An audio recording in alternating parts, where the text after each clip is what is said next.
أعوذ بالله من الشيطان الرجيم بسم الله الرحمن الرحيم. Brothers and sisters, Assalamu alaikum wa rahmatullahi ta'ala wa barakatuh. Dear brothers and sisters, Jazakallah khair for coming and joining us tonight. Inshallah, tonight will be sort of a special presentation where we take a break from the seerah of the Prophet sallallahu alaihi wasallam to reflect and study and inshallah examine and learn about an act of worship that is really the center of our lives. And it's an appropriate stop to actually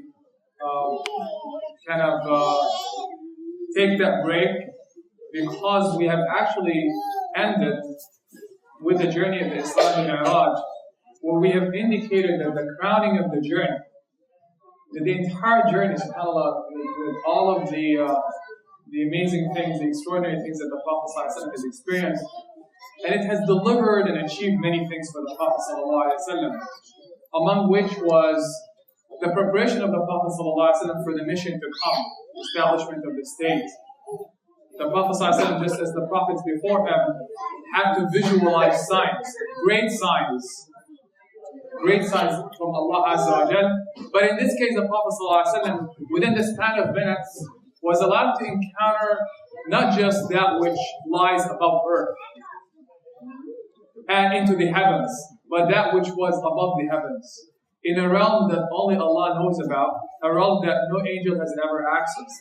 And we spoke about this a great deal to emphasize how special the Prophet ﷺ was to Allah Azza wa Jalla. That Allah would allow him into a space, a divine space, that only Allah Azza wa Jalla exists in, and that a space that no one else, including the best of the angels, Jibreel alayhi salam, would be allowed in, yet the Prophet ﷺ was allowed in. And that through that encounter with Allah Azza wa Jalla, the Prophet ﷺ would be transformed as a human being. And that among other things, he would be allowed to see of the signs of Allah, you remember, the greatest.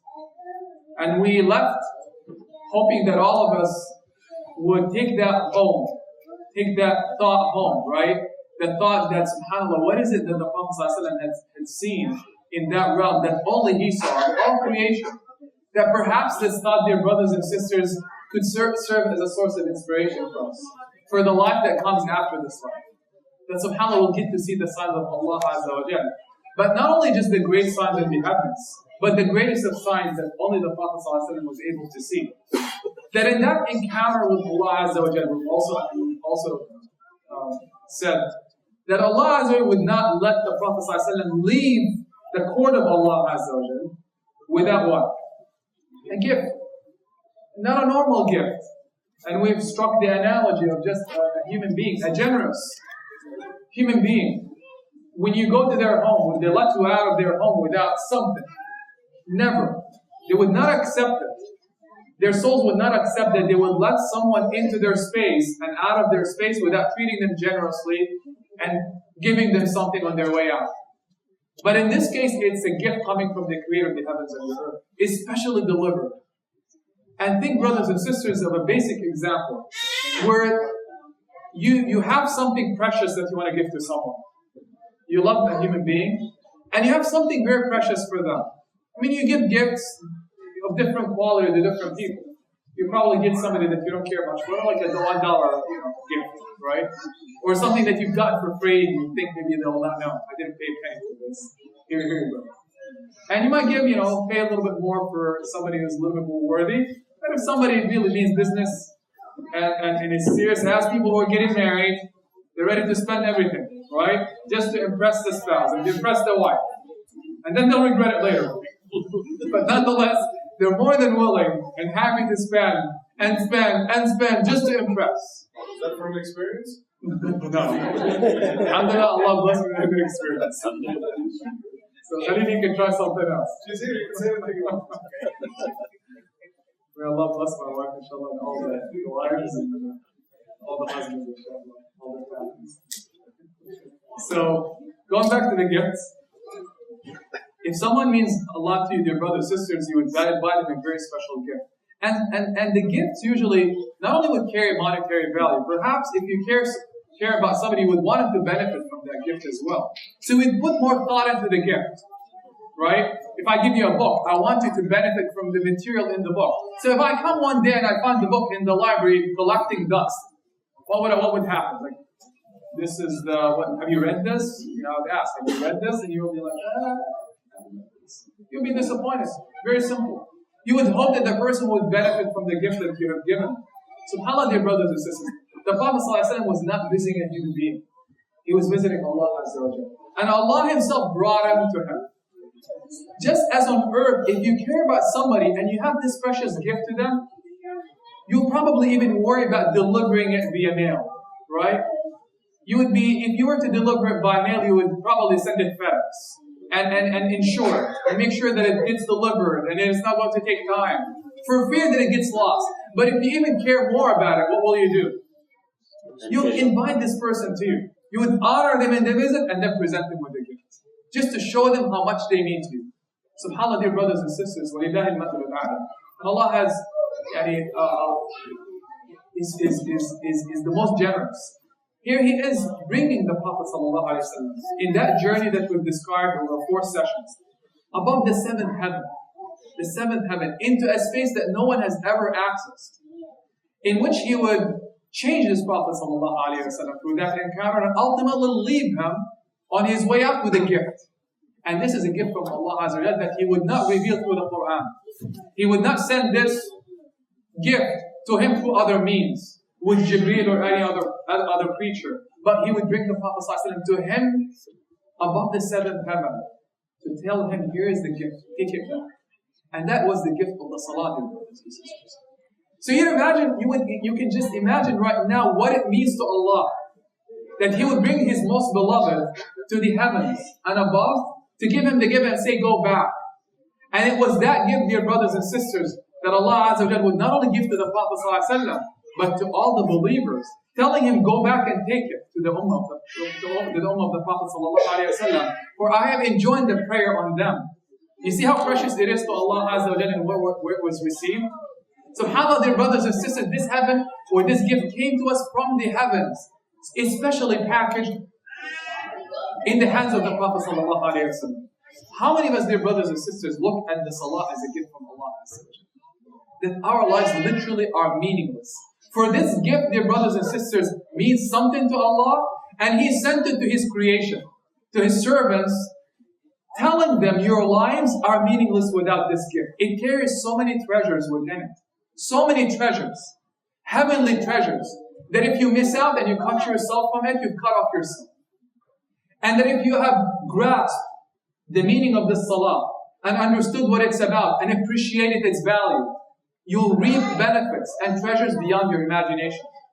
And you will never actually know the fullness of the treasures that are in the Salah until you meet Allah. Just as all the other gifts. We rarely understand the meaning and the gifts that Allah gives us. We might use them, but we'll only realize the full meaning when we meet Allah Azza wa Jalla. One day, dear brothers and sisters, you're going to come back to Allah, you're going to see the full meaning of the Salah. All the treasures contained within the Salah, and when that realization comes, you're going to be hoping that you can go back to earth to pray one more rak'ah. So the question today that we're going to tackle is, why has the Salah become so meaningless? Why has it become so ritualistic? Why is it, dear brothers and sisters, that we come to the Salah and all we hope for is that we draw an obligation? Obligation, it's a pillar. We need to just fulfill it because we have to. Why is the Salah an exercise that is not leaving our hearts when we're done with it, nourished? How many of us, dear brothers and sisters, recall the last time we went into the Salah and we shed a tear? Do you recall the last time you stood in front of Allah and you were looking forward to meeting Allah in the Salah? Yearning for it, excited. And that within that encounter and meeting with Allah, you shed a tear. Your heart felt something. Your heart felt as if, I don't want to leave this Salah. When was the last time, dear brothers and sisters, that you felt that? When was the last time you felt that in your Salah, I felt healed?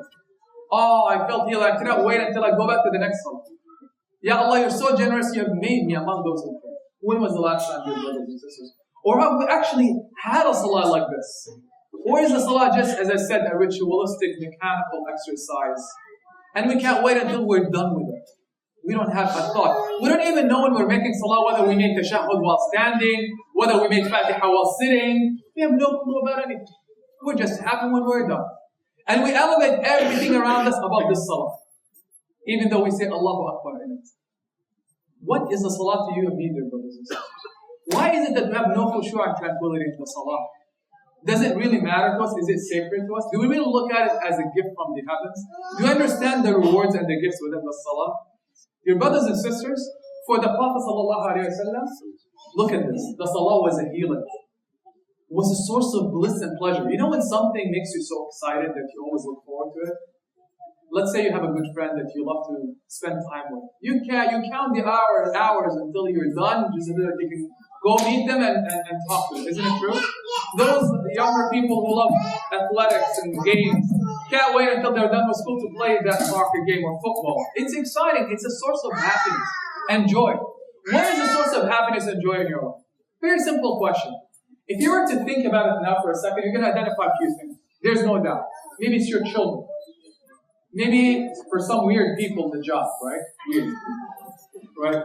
Maybe. But I don't know. Travel. Something that brings happiness to your heart. How many of us, dear brothers and sisters, will sincerely say Salah is one of them? And that I'm so blessed that I'm among the people who prostrate to Allah. Is it? If it's not, we have an issue. For we have not understood what this Salah is about, and we have cut ourselves from its treasures. And that's why the Salah is not having an impact on us. For the Prophet ﷺ, again, it was a healing, dear brothers and sisters. It is he who said, جُعِلَتْ قُرَّةُ عَيْنِي فِي الصَّلَاةِ. That this Salah, and he's sending this message to us. And it's a sincere statement from the Prophet ﷺ, from his heart, brothers and sisters. He's sharing with us his heart. And he's saying, my source of joy is in this Salah. As if there's nothing else that brings him happiness but that Salah. Imagine, dear brothers and sisters, what this Salah means to the Prophet ﷺ. If it's a source of joy and bliss, it means he looks forward to the Salah. It means when he is feeling down, he goes to the Salah so that he feels uplifted. If he's feeling sad, he goes to meet Allah in that Salah so he feels better, feels happy. So that the pain and the grief is wiped. Why is it for the Prophet ﷺ? Why is the Salah as such? Why is it that the Prophet ﷺ finds tranquility in the Salah? And all, the companions that were around him. Why are some people, brothers and sisters, so connected to it and find bliss in it? And why are some people, like many of us, can't find it, and still struggle with the Salah, and still look at it as a heavy thing? Allah says in the Quran an amazing fact about Salah. It is really heavy. It is heavy. He says it's heavy.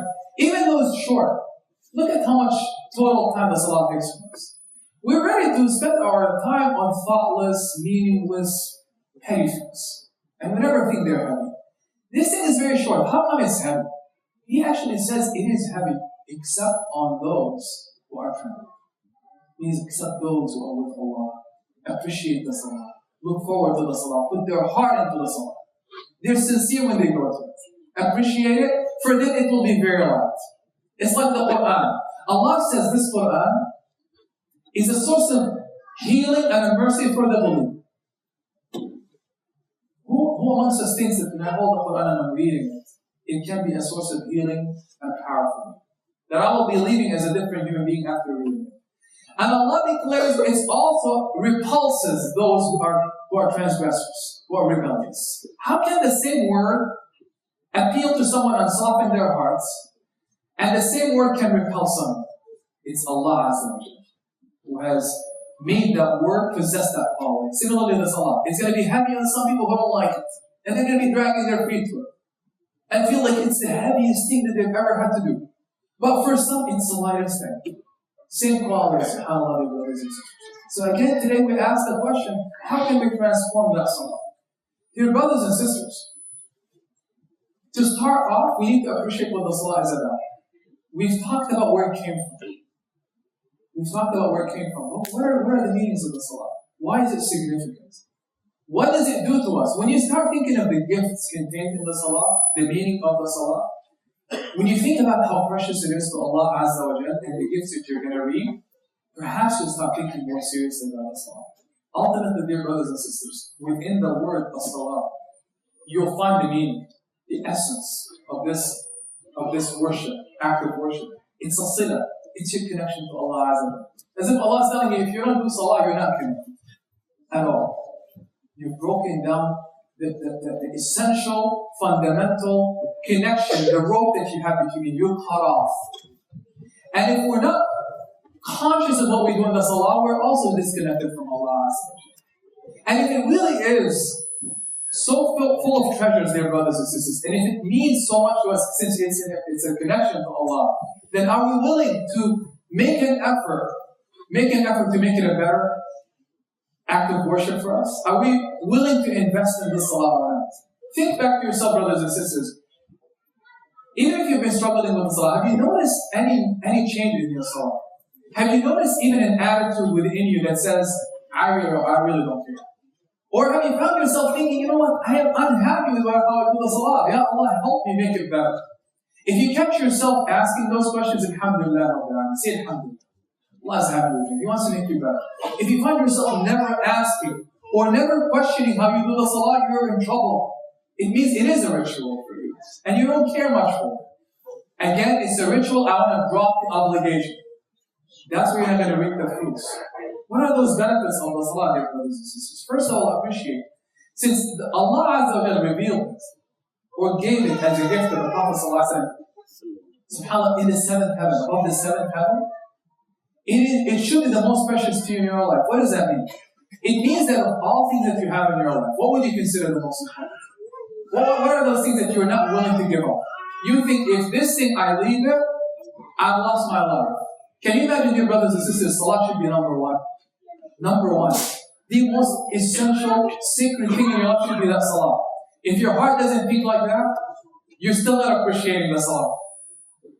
Dear brothers and sisters, Allah declared this salah to be the most fundamental pillar of worship. After Shahada, right? After you say La ilaha illallah Muhammad Rasulullah, all of us say, is it true? All of us say La ilaha illallah. No God, but Allah will believe in it. We have conviction in this. What is the manifestation of this? Allah says the salah. So without the salah and fulfilling the salah as it should be fulfilled, you've broken the most essential covenant, the most essential pillar, the pillar of the structure of your life and your relationship with Allah Azza wa Jalla. Brothers and sisters, your life has collapsed. Your hereafter has collapsed. You've just wrecked your life. And there's still many of us, dear brothers and sisters, who are not only ritualistically, many of us, dear brothers, are not even praying. We're not even bothering to try. Disaster, dear brothers and sisters. Absolute disaster. You just declared, I am disconnecting myself from Allah Azza wa Jalla. And you know what happens when you disconnect from Allah? You've lost everything. Lost everything. Lost the only source of life, refuge, hope for yourself. Who controls the heavens and the earth, who created you. You're done. We're done, dear brothers and sisters, if we're not praying. And if we're praying, then we need to make it better, so that we can get the gifts that will, Insha'Allah, make us better human beings and make us successful. Not only here, dear brothers and sisters, wallahi, we need help. Many of us are in very difficult situations. We need the salah to heal us. The solution is right there in front of our eyes. If you're sincere, dear brothers and sisters, with your salah, Allah will transform your lives. He'll heal you and your families, Insha'Allah. Allah, brothers and sisters, does not joke with us. This is His gift from the heavens coming down to us. It contains incredible blessings. Do you think He's not going to deliver this package of goods to you if you need business? But for those who are not appreciating, they're not going to give the gifts. The most fundamental prayer after the Shahada, dear brothers and sisters, is the Salah. The Prophet ﷺ tells us, Muftah al-Jannah, the key to Jannah is Salah. So, not only does it have to do with your success in this world and healing you and boosting your iman and connecting with Allah, well, if you're not praying here and you're still struggling with it, you're not going to make it to Jannah. SubhanAllah, dear brothers and sisters, Muftah, the key through which you enter Jannah. The Prophet ﷺ tells us the first thing you will be asked about is your Salah. Well, think about it, brothers and sisters. If you know that you're going to be questioned about something on an exam, you go study that thing. You excel at it. Even at a job, if you know your boss is going to question you on certain activities, you're trying to perfect them, make them, look nice, right? If he's going to look at a report, you beautify the report. You put all the data in. You know quite well he's going to ask you first about your salah. And the Prophet ﷺ says, if it's sound, everything is sound. Because if you made the salah sound, SubhanAllah, brothers and sisters, Allah will change all of your life to make it a good life. He'll incline you now towards pleasing you. He'll make you a good human being. He'll change your heart. He'll beautify your soul and your heart. He'll make your character better. He'll help you become a better human being. That's why if it's sound, your entire life is sound. And if it's not sound, nothing is sound. Nothing is sound. Do you look at the salah as such, dear brothers and sisters, or not? What else is there in the salah? Brothers and sisters, many of us do not think of this, but salah cleanses you. How many of us think when I go to the salah, it's cleaning me? The Prophet ﷺ says in a hadith, Sahih, what if you were, he's talking to the Sahaba, to the companions to educate them, to make them appreciate this gift, constantly reminding them. That's what we need to be doing, dear brothers and sisters. We forget, we need to keep reminding ourselves of how precious the gift is because we take it for granted. He says, what if I tell you that someone is living right at the back of a river? At the back of a river. The river is right here and he lives, his home is right here. And he takes a bath in this river 5 times a day. How will he be like? And the Sahaba just answering a simple question with a simple answer. They said, you will always be clean? Clean, never ever be. Can you imagine this person smelling? You don't imagine that 5 times a day they're showering or they're taking a bath with water that flows in front of their house. SubhanAllah, he says, sallallahu alaihi wasallam, that such is a salah. Every single day, it comes to clean you 5 times a day. Can you ever smell? Can your soul smell? Absolutely not. Can your heart smell? Absolutely not. It's constantly cleansing you. Cleansing you from what? From the sins, dear brothers and sisters. In another hadith, the sanad of which is da'if, but the meaning, inshallah, is inshallah acceptable because it's consistent with the first hadith. The Prophet ﷺ says, تَحْتَرِقُونَ تَحْتَرِقُونَ. You're burning, you're burning. Burning by what? By the sins. How many of us gaze at things we shouldn't be gazing at? How many of us, brothers, our eyes fall on the wrong things, our ears hear the wrong things, our tongues say the wrong things. And even when we feel bad, but we're still sitting small, big, it doesn't matter, we're making mistakes. Constantly. And these sins are so serious, dear brothers and sisters, without, and we might not know, we might not care, but they're so serious, they might be sending us to hellfire. Look at the generosity of Allah. When he sent us this prayer. So the Prophet ﷺ says, you're burning, and then you come and pray Fajr. And it cleans you completely. Then you're burning again by the things you do after the salah. You might mistreat someone, you might cheat here, you might say a curse word there, whatever it is, until you come to salah al-dhuhr. And it cleans you completely. And then he says, you're burned by what you do after salah al-dhuhr. And salah al-asr comes, and it cleans you. And you burn until Salat al-Maghrib comes and it cleans you. And you burn until Salat al-Isha comes and it cleans you. How generous is Allah, dear brothers? Salah is like that river, constantly cleaning you as long as you're hovering around the Salah. As long as you're performing the Salah. Do you go to the Salah thinking, I'm about to clean me? I'm smelling from the things that I've done. I feel so bad about it. Allah, clean me through this Salah. Allow me to exit with perfume. Perfume in my soul and my heart.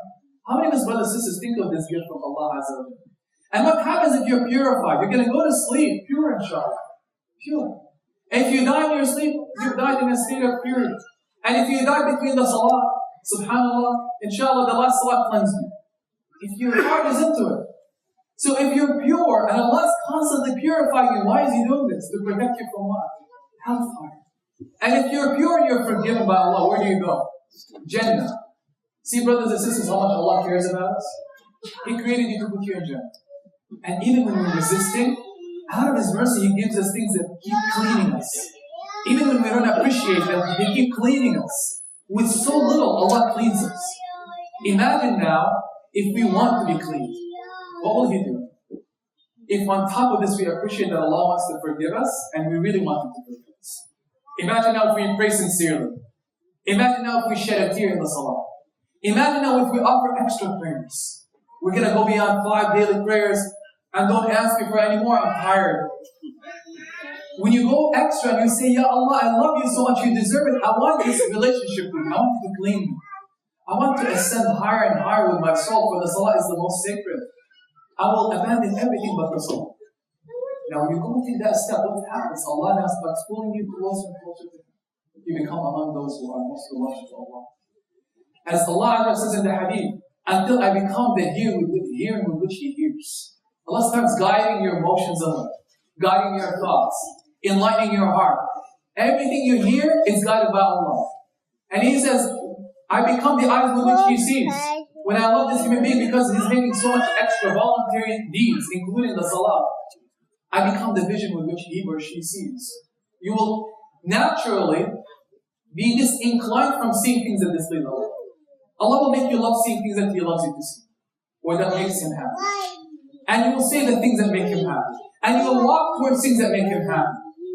And you will do with your hands things that make Him happy. Who's moving? Allah Azza wa Jalla. It's total control, of course, of you, but now He's guiding you to that which makes Him happy. You're changing your being. You're now under what? The protection of Allah Azza wa Jalla. So have total guidance from Allah Azza wa Jalla. Everything that you do. Imagine, your brothers and sisters, what happens to your sister with Allah. Untold blessings from Allah Azza wa Jalla. What else, dear brothers and sisters, is in the salah? First, before you even talk about the salah itself and how to transform it, because we need to keep these things in mind. When we come to the salah, inshallah, it will help our tranquility, our state of focus in the salah. Because we can start seeing how precious it is that I don't want to miss these gifts. Dear brothers and sisters, the Prophet ﷺ tells us that if somebody, he actually tells the companions, there are a couple of hadiths that I'm about to share. One of them, he says, would I not show you a means through which the bad deeds will be dropped and you'll be able to attain higher and higher degrees?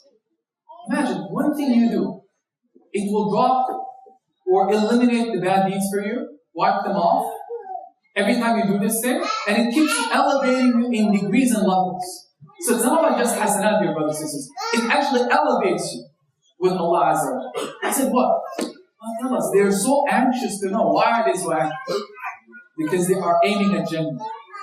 They want to be near Allah, dear brothers and sisters. Their goals are high. If Allah is our goal, then we'll care about us. Among the things He says, sallallahu alayhi wa sallam, is what? What do you think? What is that? Getting close to Rasulullah. Getting close to what? Rasulullah. Getting close to, subhanAllah, in another hadith, exactly. In this particular hadith, jazakallah khair, absolutely, there is no doubt, getting close to the Prophet sallallahu alayhi wa sallam. In this particular hadith, he speaks about the frequency of steps to the masajid. The more the steps that you take towards the masajid, the higher that Allah Azza wa Jalla will do. How many of us, dear brothers and sisters, are thinking we've taken our ride to this masjid? Perhaps as far as Baker, subhanAllah, right? Coming from far places, or where are you coming from? West Virginia, right?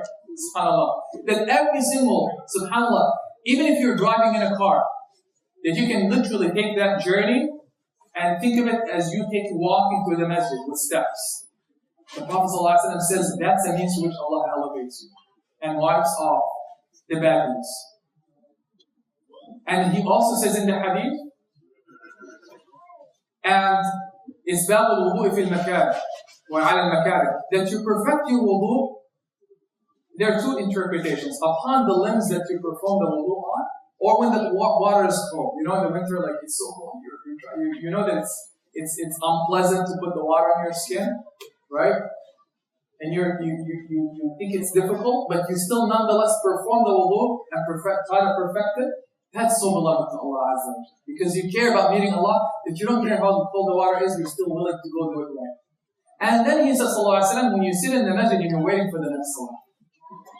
How beloved is the salah, dear brothers and sisters. The Prophet sallallahu alayhi wa sallam tells us that as long as you're sitting in the salah, in the masjid, or in the masjid, waiting for the salah, or doing anything, malaika, the angels of Allah, are making dua for you. Who would think that, dear brothers and sisters, when you're sitting in the masjid? Right now, Insha'Allah, angels are making dua for you. Saying what? Oh Allah, forgive him or her. Oh Allah, have mercy on him or her. Do you think Allah will turn down the supplication of an angel? Absolutely not, dear brothers and sisters. Who made them make dua for you? Allah, because He loves you. Because this thing, your presence in His masjid is so dear to Him. But what is this masjid about? Establishing salah. Can you imagine, brothers and sisters, angels, as you sit in the masjid, are making dua for you, that every step you take to this masjid is registered with Allah. It's elevating in one degree, giving you one hasanah. And the second step wipes off, eliminates one bad deed, every single step. Even if you're driving. Who is thinking? Who is excited about this reward, dear brothers and sisters? Wallahi, those dear brothers and sisters, the best of the rewards though is in the heart of the believer. when Allah now starts changing your heart and really making you love Allah. That's the most essential of benefits. Beyond the hasanat, beyond nearness to Allah, dear brothers and sisters, connection to Allah is what this salah is all about. And before we proceed, one final thing that I want to highlight.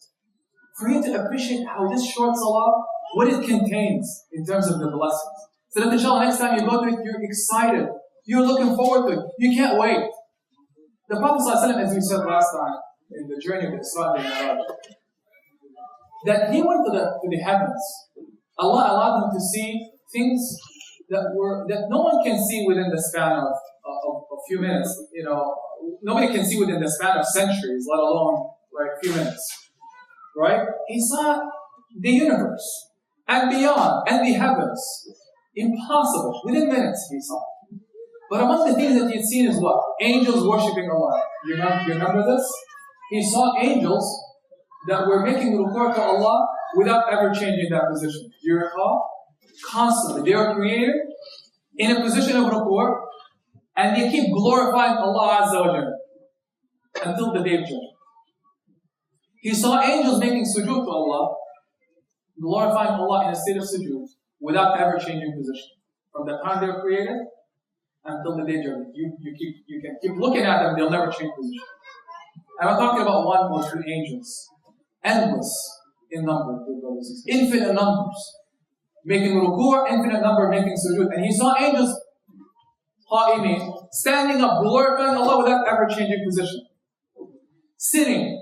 What do you notice? All the postures or the positions of the salah were taken up by the angels, and they're constantly doing that particular element in the salah. So as if Allah brought all these elements and the blessings and the reward in each of them that will witness on that night and put them in one unit. As if to tell you, you don't need to be making constant sujood for me. You don't need to be making constant ruku' for me. I'm going to make it simple on you. Put the ruku', the sujood, right? The Quran, the glorifications, the salah upon the Prophet, supplications, all within one unit, called the salah that you can perform in 5 minutes. But yet when you do it, it's as if you're getting all the reward and all the blessings of all the creation that was worshipping Allah that night. How generous is Allah, dear brothers and sisters? Do you ever look at the salah as such? The salah is containing every single thing that Allah loves. What are the things that Allah loves so that we can remember them again? Tell me, what does Allah love? Give me examples. What is? Quran. Jazakallah khair. What do we do in the salah? Every rak'ah. Quran. So even if you're not picking up the Quran, Allah said, I will have you say the Quran. I'll have you recite the Quran in my salah. In fact, your rak'ah is invalid without that fact. To force you to say it because it's healing for you, Allah doesn't need you to say the Quran, dear brothers and sisters. If somebody is not appreciating the greatness of the Quran, then it's divine words from Allah Azza wa Jalla that can transform lives. Transform lives. Treasure. Between your hands. Treasure from Allah Azza wa Jalla. And we don't even care. We're not even thinking of it as having any significance in our lives. Right? Allah will force you to say it in the salah. What else does Allah love? So the salah contains one of the most beloved to Allah, the Quran, and you sing it in the salah. Praising Allah, glorifications. Dhikr, you're saying it in the salah, in the ruku', Subhana Rabbil Azim, in the sujood, Subhana Rabbil A'la. What else? So Quran, dhikr, what else? Supplications, jazakallah, dua. One of the most essential, most beloved deeds to Allah is for you to go to Him and ask Him. And how little do we make dua? Allah forces you to make dua to Him so that you learn and grow in the salah. Within the Fatiha there is a dua. Ihdina as-sirata al-mustaqim. Ya Allah, guide us to the straight path. When you make that dua, are you thinking, dear brothers and sisters, I just made the most glorious dua of Allah Azza wa Jalla, that Allah guides me. Well, if you're not thinking about it, how's Allah going to give you the guidance? If you don't care about guidance, if you're not thinking about it when you say it, does it mean anything to you? If it means something to you, you're thinking about it. But it's in the salah. So Quran, dhikr, remembrance of Allah, glorifications. We said also supplications. Salah upon the Prophet sallallahu alaihi wasallam. When did we talk about this? When did we talk about this? Remember 2 weeks ago? Jum'ah. We had a whole khutbah on the salah upon the Prophet sallallahu alaihi wasallam and the benefits of it. So even when you're not making the salah and you're being stingy, Because the Prophet ﷺ says, the one that I mentioned in front of them, when I mention in front of them, they're not making salah on me, they're the stingy ones. And who loses? The one who's not making the salah upon the Prophet ﷺ. The salah upon the Prophet, dear brothers and sisters, brings you healing, forgiveness from Allah. Angels start making dua for you. Allah will suffice your needs. Subhanallah. Allah will open doors for you. Allah will elevate you and make you among those who are next to the Prophet ﷺ. You'll be entitled to the shafa'ah of the Prophet ﷺ, the intercession on the day of judgment. You'll be like this with the Prophet ﷺ if you make a lot of salah on him. What if you're not? Allah will make you make salah upon the Prophet ﷺ where? When you're making salah, and when you're sitting down for tashahhud, and then you make the salah upon the Prophet ﷺ. So far we've said Quran, we've said remembrance, we've said glorifications and dhikr, we've said salah upon the Prophet ﷺ. What else is more very beloved to Allah? What is? Salam to the Prophet. Again, salah upon the Prophet ﷺ and salam on him. And you remember when we said when you make salam to the Prophet ﷺ, what happens? Allah restores his soul back to him to say alayhi salam. The Prophet ﷺ himself is greeting you back when you say Assalamu alayka ya Rasulullah. Brothers and sisters, if you take a minute to say, I can greet the Prophet ﷺ right now, and Allah will make him greet me back. And if you're stingy and you're not saying it, Allah will make you say it in your salah. To make you close to the Prophet ﷺ. To nurture the love for this man, who's so important to Allah and to you, that Allah made his remembrance in the salah. Sallallahu alayhi wa sallam. What else? Think of the acts as well, not only just what you say. What is? Submitting to prostrating. Submit, jazakallah khair. The ultimate act that brings you closer to Allah than anything else, which is what? Prostration.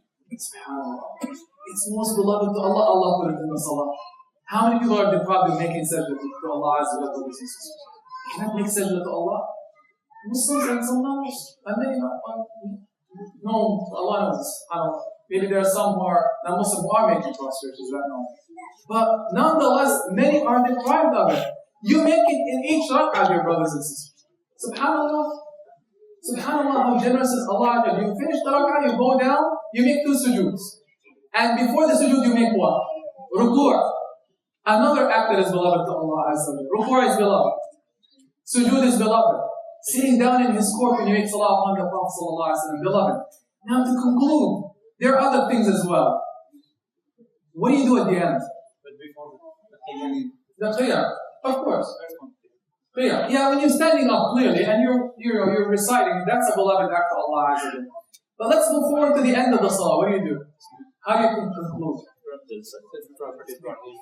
Yes, remembering Prophet Ibrahim alayhi salam, most beloved of the Prophets Allah Azza wa Jalla. You're making salah on him, making dua for him, and remembering him and hoping that you're like him alayhi salam.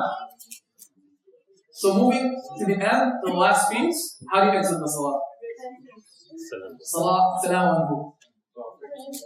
on. That's not what we do. We say salam. We read through. Right and left. Who? Angels of Allah. You're greeting the angels of Allah. SubhanAllah, dear brothers and sisters.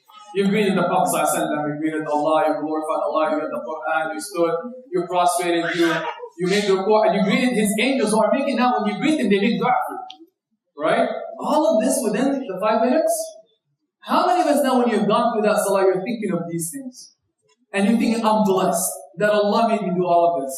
Made me do things that only His beloved, His angels do. And the most righteous, and the prophets. Now He put me in that company. How many of us are thinking like this, dear brothers and sisters, when you make the salah? All these treasures within this blessed salah. Yes. That's why it's so precious to Allah. That's why it's the means, it's the gift that He sent to the Ummah Prophet Muhammad to elevate them, to save them, to put them in Jannah, to clean them. Brothers and sisters, Ibn al-Qayyim says, Al-Arwahu Jawwala, that the souls of people are hovering, always hovering. So either they're hovering in the heavens, or they're hovering, may Allah protect you from, the places where people relieve themselves. Restrooms. That's what He's saying. There's no third place. Either you're hovering around heavenly things, or you're hovering around dirt. Think back to yourself, subhanAllah, what happens with the salah. The salah is transporting you to hover around the throne of Allah. But if You're physically performing the acts and your heart is not there, you're not hovering. Your heart is still hovering where? Around dirt, here on earth. It hasn't ascended, right? But it's hovering around the throne of Allah. And if it's hovering 5 times a day at least, what's going to happen? It's going to smell like the heavens. Because you're going to be doing the acts of the creation in the heavens. With the salah, Allah is making you imitate the ones who are with Him in the heavens, the angels and the prophets. Where's your soul hovering, dear brothers and sisters? You feel it. You know where it hovers. Where are your thoughts in your mind? You'll know where your soul is hovering. And around the place that you're hovering, that's who you are. Think. Is the salah that think to me? Or is it not? Is it healing me? Am I even struggling to make it better? If it's not, it's okay, brothers and sisters, if we're struggling. It's not that's not the issue. The issue is, does it matter enough for us that we're trying to make change with our salah? With that, dear brothers and sisters, we're getting closer and closer to actually talking about how to transform the salah. So, as we said, dear brothers and sisters, the salah was prescribed upon the Prophet in the Ummah in the heavens. And Allah Azza wa Jalla wants us. He wants us to transform this experience so that we ultimately benefit. Now, there's a fascinating key about the salah that pretty much determines the level of tranquility and control that you're going to have in the salah. And it really, dear brothers and sisters, has to do with, first of all, how you enter into the salah. If you hasten into something, do you normally think much about it? You don't. Like if you don't take something seriously, you just rush through it.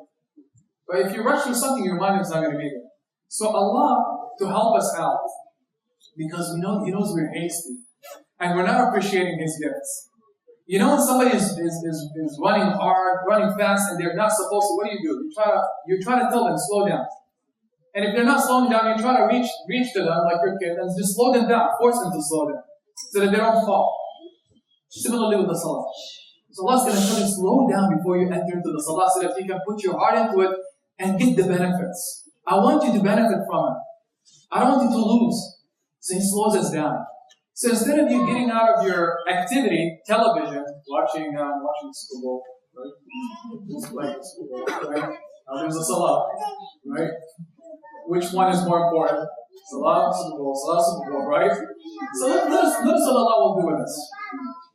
You're going to say, before you go do it, go make something else. What is it? Wudu. Now we think that wudu is about really cleaning us physically. It is. It has an element of this. But there is a much better way of cleaning, which is called what? Go shower. Right? It'll deliver more physical cleanliness, so to speak, if you really think about it. Like just from that aspect. Right? So salah is more than just physical cleaning, physical act of cleaning. It's more than this. It has that dimension, but there's something even deeper. Dear brothers and sisters, Allah Azza wa Jalla is preparing you to meet with Him. I want now to take you to another analogy. Suppose you are actually you have an interview for a job. You're about to, you're invited to the office of the governor, right? I don't know who, somebody who's the richest person in Frederick is telling you, I would like for you to come and visit with me today, and you can ask me for anything and I'll give it to you. Whoever it is, somebody important in your life, the president of the country. You've been invited as part of the delegation to go. What will you do before the meeting? And you realize, I have an hour to prepare. What will you do? What will you spend your next hour doing? Will it be just rush, just kind of doing everything else and not thinking about the meeting? Absolutely not. We know that all we're thinking about for the next hour is that meeting. Isn't it true? Because the person we're meeting matters to us. He's important. And we realize the 5-10 minute meeting we have with him is an opportunity of a lifetime. We're not going to squander that. So what do you do, among other things? Even better example. Suppose you're meeting your future spouse. Now that will drive it home better than anything else, right? What will you think about? It's the first time. You've talked to them on the chat on the internet, but you've never seen them, and here it is, in 1 hour you're about to see them. Jazakallah khair. Get it right on. I love that. My experience. A minimum of half an hour, if not the full hour. Right. You're going to look like either a king or a queen, right? You're going to spend a minimum of half an hour in that hour in front of the mirror, right? To beautify yourself. We know the deal. Clothing, you're gonna go maybe spend even 10 minutes trying to pick the right things. And probably try them on and keep changing. Try them on. No, this one doesn't look right, this one doesn't look like that. And then another 15 minutes on just the hair alone, right? And then Allah knows what kind of perfume or cologne you're gonna put. And then I don't know if my eyebrow, ear, you try to cover any possible flaw and really ensure that you're Mr. or Mrs. Perfect. That's what it is. And beyond the physical preparation, that you're really smelling your best, looking your best, what else do? You prepare something else. What am I gonna say? You might actually go memorize a few interesting facts that just impress the person. Hey, did you know that? I don't know, like we were talking, the closest star to us is 4 light years away? Something we've done before. Like, whatever, you're trying to impress them in that particular field that perhaps appeals to them. You're trying to prepare a few things. What if they're important people and you really want to get something out of them? You prepare the questions, the things that you want to talk to them about, law before, so to speak. You think about it and you think, what if they tell me this? I'm going to say that. The whole hour is preparation, dear brothers and sisters. You might be feeling nervous, anxious, feeling maybe they will not accept me. They will reject me in that meeting. You're so worried. You're worried sick. And then you go through the thing and that's all you're thinking about. You go into the meeting, you're probably nervous, shivering. You get into it and you want to prolong it. Isn't it true? What if you like that future spouse? And their looks are appealing to you. You want to just, 2 minutes, I'm done. I'm out of here. Have you ever seen a man do this? Never. Impossible. They'll invent subjects to talk about just to stay in that meeting for as long as, is possible. For even hours if possible. But you realize I cannot meet for hours. So you're probably disappointed that it's only a 15, 20-minute meeting. You get out of it. What happens afterwards? What are you thinking about? How did I do? And you might lose sleep over it. Oh my God, I messed up in that thing that I said. Well, I remember one thing I told my future wife at the time. It was the first conversation I had with her right before I saw her. And you might think I'm making sense. You should have heard me talk. Like total incoherence. So they pretend like I'm hating myself. What the heck did I do, right? Even if there was a possibility, now it's gone, right? And I was thinking all night long about the stuff that I said. Oh my God, what is she gonna think I'm a fool? This, that. In retrospect, it's funny how silly we are, right? When you think back, you realize we're really silly. We make a big deal out of nothing. What is it? It worked. Alhamdulillah, it worked. Alhamdulillah, 8 years later. Right. But I'll never forget it. Even the conversation stuck in my mind, the foolish things that I said. And I kept thinking about it, dear brothers and sisters. That's how we are as human beings. Dear brothers and sisters, imagine if I'm telling you you're not meeting the president, you're not meeting your future spouse, you're meeting the creator of the heavens and the earth, who's opening the door for you 5 times a day. Anytime, in fact. Do you even ever give thought to that meeting? Do you ever think I'm going to go clean myself to meet him? Allah says, even though I deserve that I'll be treated with a sense of awe and reverence. He deserves it, dear brothers and sisters. He is the one deserving of reverence from you, of respect. Right? And he deserves that you get clean for him. But we don't do it. He'll say, okay, I'll institute something for you to go clean yourself. Perhaps you'll start thinking of him. SubhanAllah, how generous is Allah. How kind and how much He reaches out to us. You know when you're about to meet somebody, and you invite them over, and they come dragging their feet, and you're like, I can't wait until and you suggest it with your face. How would that person feel? Disappointed, especially if they're giving you so much. And then eventually, it's okay, you can leave. But they'll be disappointed. They'll be pained. Imagine, dear brothers and sisters, Allah is constantly looking forward to the meeting with us. The creator of the heavens and the earth. Caring about you more than you care about yourself. And we're looking at him and we're like, I have a game to go to. I have my work. I have the task. Not knowing we've just wasted an opportunity for our own growth. For us to get close to Allah. For Allah to bless the activity that we're doing. Our lives. We are lost. We've squandered it. But imagine bigger than the disappointment, brothers and sisters, that Allah has in us. Does the disappointment matter to us? Do you feel pain that Allah has probably gotten disappointed in us? that we didn't give him what he deserves, attention, respect. Brothers and sisters, we just respect older people even though we don't know them. What about Allah? So Allah instituted the wudu so that you can go spend some time thinking about the meaning. But what have we done with the wudu? We've done with the wudu what we have done with the salah. Rush through it as well. So even the wudu is not capable of preparing us for the salah because we failed the wudu. We're not thinking about Allah in the wudu, and we're not thinking about Allah in the salah. And the scholars say if you have khushu' in the wudu, tranquility and thoughtfulness and awareness of Allah in the wudu, we're going to have awareness of Allah in the salah. See how it's the key? And it will allow you to enter into the court of Allah in the proper etiquettes. And if you enter Allah in a sound condition, you're going to exit as a transformed human. Because Allah now is going to change you. Allah now is going to shower you with His gifts. If you know how to enter into the court of Allah. You know, brothers and sisters, if somebody enters into your room, you're a host. Or let's say somebody coming to an interview and you're the interviewer. And they're so respectful. That even if they mess up the questions or the answers, they're still so humble, so respectful, even the way they look at you. How do you feel about them? You still feel like you need to do something good to them. You love them at a minimum. Right? SubhanAllah, dear brothers and sisters, if you know how to enter into the court of Allah with such etiquette and respect in your heart and in your physical posture, Allah will shower you with His generosity. It's knowing how to enter and meet Allah at the beginning. Thus, the wudu is supposed to prepare you for this once again. And subhanAllah, brothers and sisters, just to show you how meaningful the experience of the wudu is. Because it has everything to do with your tranquility and your khushu' and the salah. I might have shared this story before. Shared a couple of them.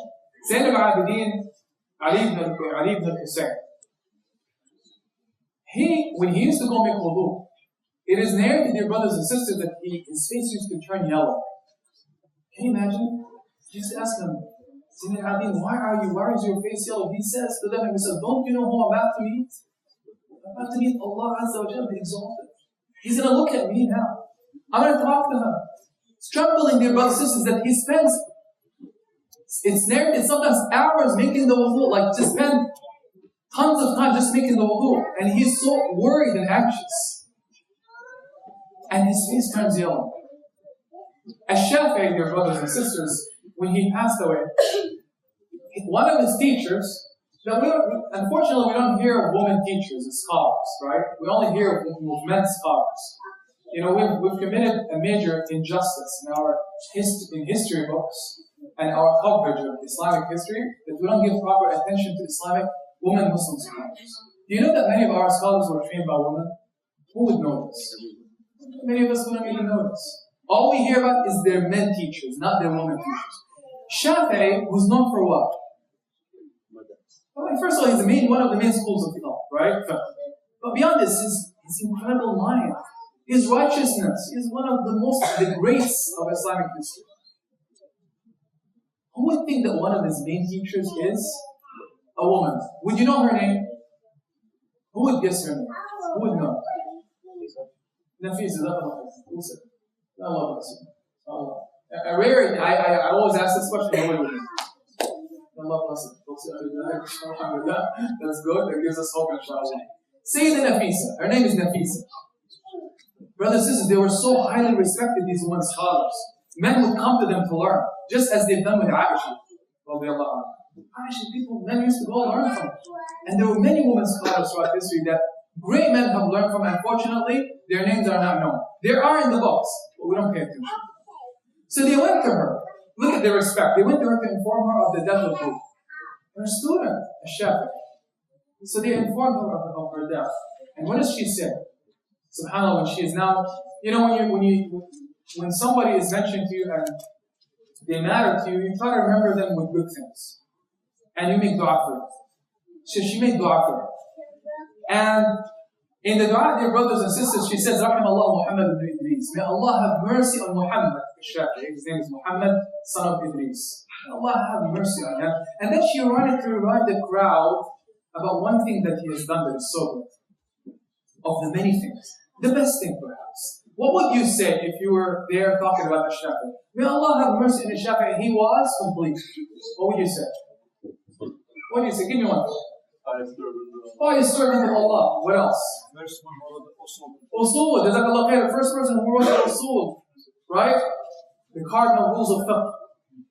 Right? Or if we're coming up with this rule of thought and fiqh, whatever. But you know these are his major contributions. What would she say? Would she mention this? No. None of this. She says, رحم الله Muhammad ibn Idris, كان رجلا يحسن الوضوء. He used to be a man who perfected, done the wudu so well. Like what? You didn't even mention salah. You're mentioning wudu. Of all things, why, dear brothers and sisters? Because she's a wise woman, a woman of knowledge.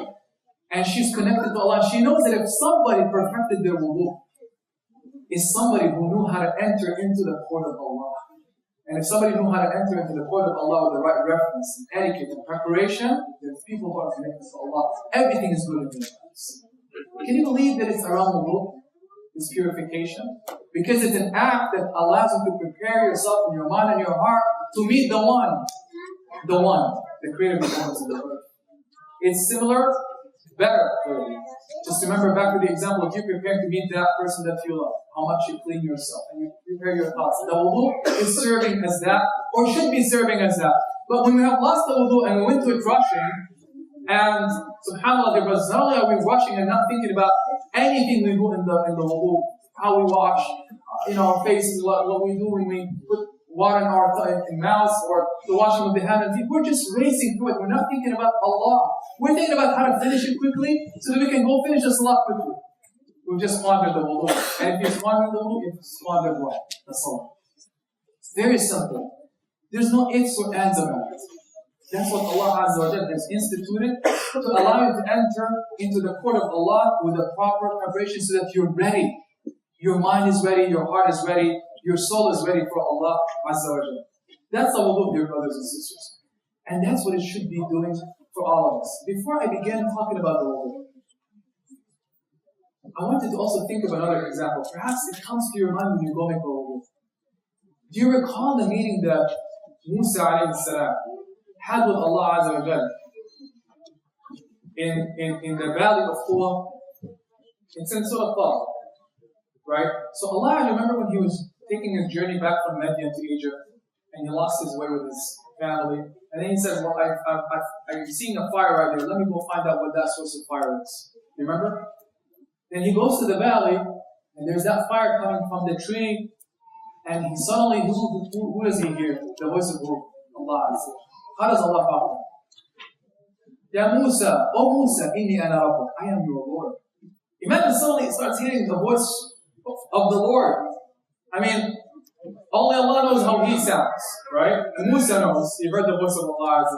But imagine you're not hearing a normal voice of Allah. What did Musa feel? And suddenly the voice is telling, oh Musa, you know who I am? I am your Lord. SubhanAllah. The first thing he tells him to do is what? Amazing. Right? He tells him, take off your shoes. You are in the sacred valley called Tur. Brothers and sisters, do you see the connections, the meanings? Allah's teaching him respect right away. The first act he teaches him, as he makes him a prophet, he's about to make him a prophet. What's the first thing he teaches him? Have respect for your Lord. Brothers and sisters, we teach our children that have respect for your father. Kiss him, kiss his feet, or his hands, kiss the hands of your mother, your grandparents. Respect. If the kid is taught respect, they grow up to be good. SubhanAllah. If they're taught not to respect, they have no respect for anything. No discipline, nothing. SubhanAllah, dear brothers and sisters, Allah teaches us first, have respect for me. Have a sense of awe for me and my might and my glory and my exaltedness. I deserve it. Allah deserves it, dear brothers and sisters. Look at how generous He is with us and look at how we pay Him back. Wallah, brothers and sisters, if we do this to our parents, they will not talk to us. Yet Allah keeps talking to us and giving us from His gifts. We're so disrespectful to Allah Azza. We don't know what we'll get if we're just respectful to Allah. Even when we make a mistake, to say, Allah, I'm sorry, Wallahi, I'm sorry. Ya Allah, forgive me, take me. But when we go to the salah, we're respectful to Allah Azza wa Jalla. So, Musa now hears the voice of Allah telling him, take off your shoes. He didn't say, hey Musa, what's going on with you? How are you doing today? Are you lost? We'd love to show you, right? What if you just start doing prayer? Salat. No, brothers, take off your shoes. For you are in a sacred valley called Tur. Why is it sacred? Allah made it sacred. And on top of this, Allah's talking to them in that valley. That means that valley is what? Sacred. Wherever you're with Allah, it is sacred. We're in a sacred place, dear brothers and sisters. Think of this as the valley. I have no respect for Allah. I'm in His place. Angels are surrounding me, making dua for me. Allah is watching. I'm in His house. Where is the etiquette, dear brothers and sisters? When you come into it, are you feeling like, have the salah, Allah's watching me? Do we have any of this? So He says, take off your shoes. Out of respect for the sacred valley, and so that your feet touch the sacredness of it. He doesn't want to deprive them of the goodness of the earth there. If something is really good, you don't want any barrier between you and it, right? So He says, remove that thing, the barrier, so that your feet touch the blessed land. But on top of this, as an act of respect, what do we do when we enter into the masjid? The first thing we do, right there, and we take them up by 3 photos. Talking about etiquettes. We can never get that etiquette. I don't know why. Alhamdulillah, many of us do, many of us don't. We still don't get it. We still decide we have to be straight. It's whatever it is that we're brought up with, but just can't get up. Just can't. I'm going to make it right here because it belongs not on the shelf, but here. And dare anybody say otherwise. I'm going to make a scandal. Right? We have problems just to make a point because we're arrogant sometimes, dear brothers and sisters. We're not willing to humble ourselves and learn. This is divine instruction from Allah. Take off your shoes. So that now you can start appreciating what you're walking into. You maintain its purity and you allow yourselves to immerse yourself into a secret valley of Allah Azza wa Jalla. So Musa took off his shoes. And that was his preparation for talking to Allah and being with Allah. The wudu, brothers and sisters, is taking off your shoes, essentially. You take off your shoes and then you don't make wudu, then you come to Allah. So you're supposed to be thinking about this. But even when we make wudu, how do we make wudu? Why until now we have this, everywhere I go we have this issue. Isn't it sad, dear brothers and sisters, that when we go make wudu, we get complaints about us in public places? Because what do we decide to do? Make a scene. Shower. And as if we're like doing a whole world a favor. It's like, what's wrong with you? Make wudu, right? Splatter the water everywhere, splash it left and right, on the floor. So in the act of purification, we become dirty. And we dirty the place. And we have no respect or etiquette for anybody, brothers and sisters. Would you imagine the Prophet in a public bathroom? Sallallahu doing that, making a scene, and then staring down people if they look at them wrong? Disgusting people? People get disgusted from us, dear brothers and sisters. Wallahi, it's a shame. How is Allah looking at us? Is this the way you prepare to meet Allah, disgusting His creation? Disrespecting their public places? Brothers and sisters, we've lost our wisdom. Wallahi, we've lost ours and no, but I'm doing this worship, I have to. You know, when we become stubborn, we become like the champions of Islam. SubhanAllah, in particular things, we're like the champions. In other things, well, no, keep it up. But suddenly in wudu, become the champions. When they declare the whole world, we're making wudu, and here's the water, share, right? Share the blessings. I never bothered to even pick up a napkin or something to even wipe. And you know the trays of the wudu, mashallah, everybody's like, I'm proud of my trays, look. The angels are going to record that as I walk out. Because the water is dripping all over. And it says, is this cleanliness once again? Cleanliness that Allah has mandated upon the believers. And you know the believers who are clean? Clean. They're some of the most beloved to Allah. They're actually a category defined in the Quran. In Allah, Allah loves those who are constantly purifying themselves. And as one brother reminded me of something that we do, we actually go make wudu, but we're still in a state of impurity because of how we perform or how we relieve ourselves in the bath. We don't clean after ourselves, we relieve ourselves. And the urine might still be on us. And then we go make wudu. Our clothes are dirty, our bodies are dirty, but we make wudu. We're not getting the concept here, brothers and sisters. Cleanliness is a holistic thing. Wallahi, dear brothers and sisters, this act of wudu is teaching us how to think even. It's not about just the physical, it's teaching you etiquettes. It's elevating your thinking, your mind, your heart, and your soul. Refining you, making you more civil. That's our faith. Imagine how beautiful. Do you know that some people have embraced this faith because of the act of wudu? After they've learned and appreciated what it meant. And we, on the other hand, are sometimes doing the opposite and pushing away people when they observe us making the wudu. But look at the deeper things. This wudu is transforming, should be transforming as a human being, beginning with your thoughts. And the thoughts that should accompany when you're making the wudu are Allah. I'm about to make Allah. So let's talk about the wudu. The next two parts of this presentation, inshallah, and I will move quickly, is how we do the wudu and the salat, such that it brings us into a state of tranquility. This is not a fiqh session. No fiqh. But we're going to go through the acts so that we can, inshallah, start implementing those thoughts and those acts that can, inshallah, elevate and transform our wudu. And if you transform your wudu, inshallah, your salah will be effective. Make sense, inshallah? Wudu. We said it's the key, dear brothers and sisters. Just remember this. The objective in the wudu is to feel the connection between you and Allah. You have to be, if you get out of the wudu and you're not feeling that, sit down and just think about it before you go to the salah. Because you cannot enter the salah without thinking about Allah. If you have done it, the salah is done. It's not done. You're not there. Allah is not going to be there for you.